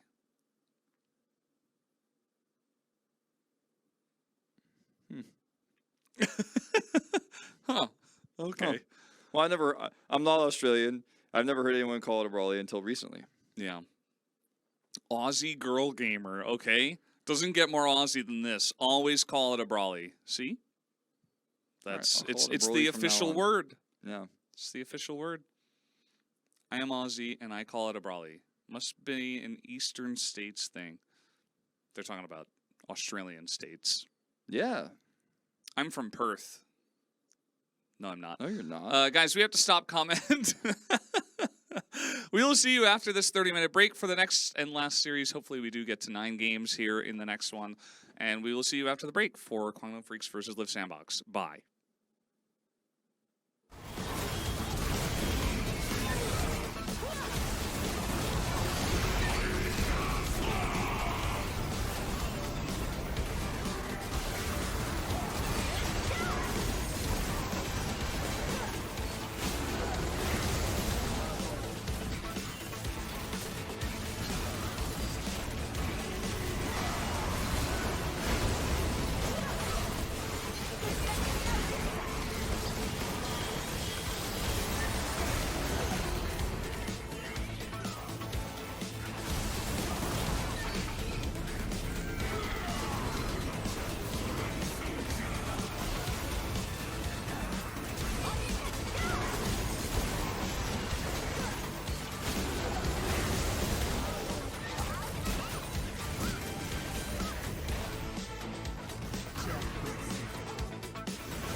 제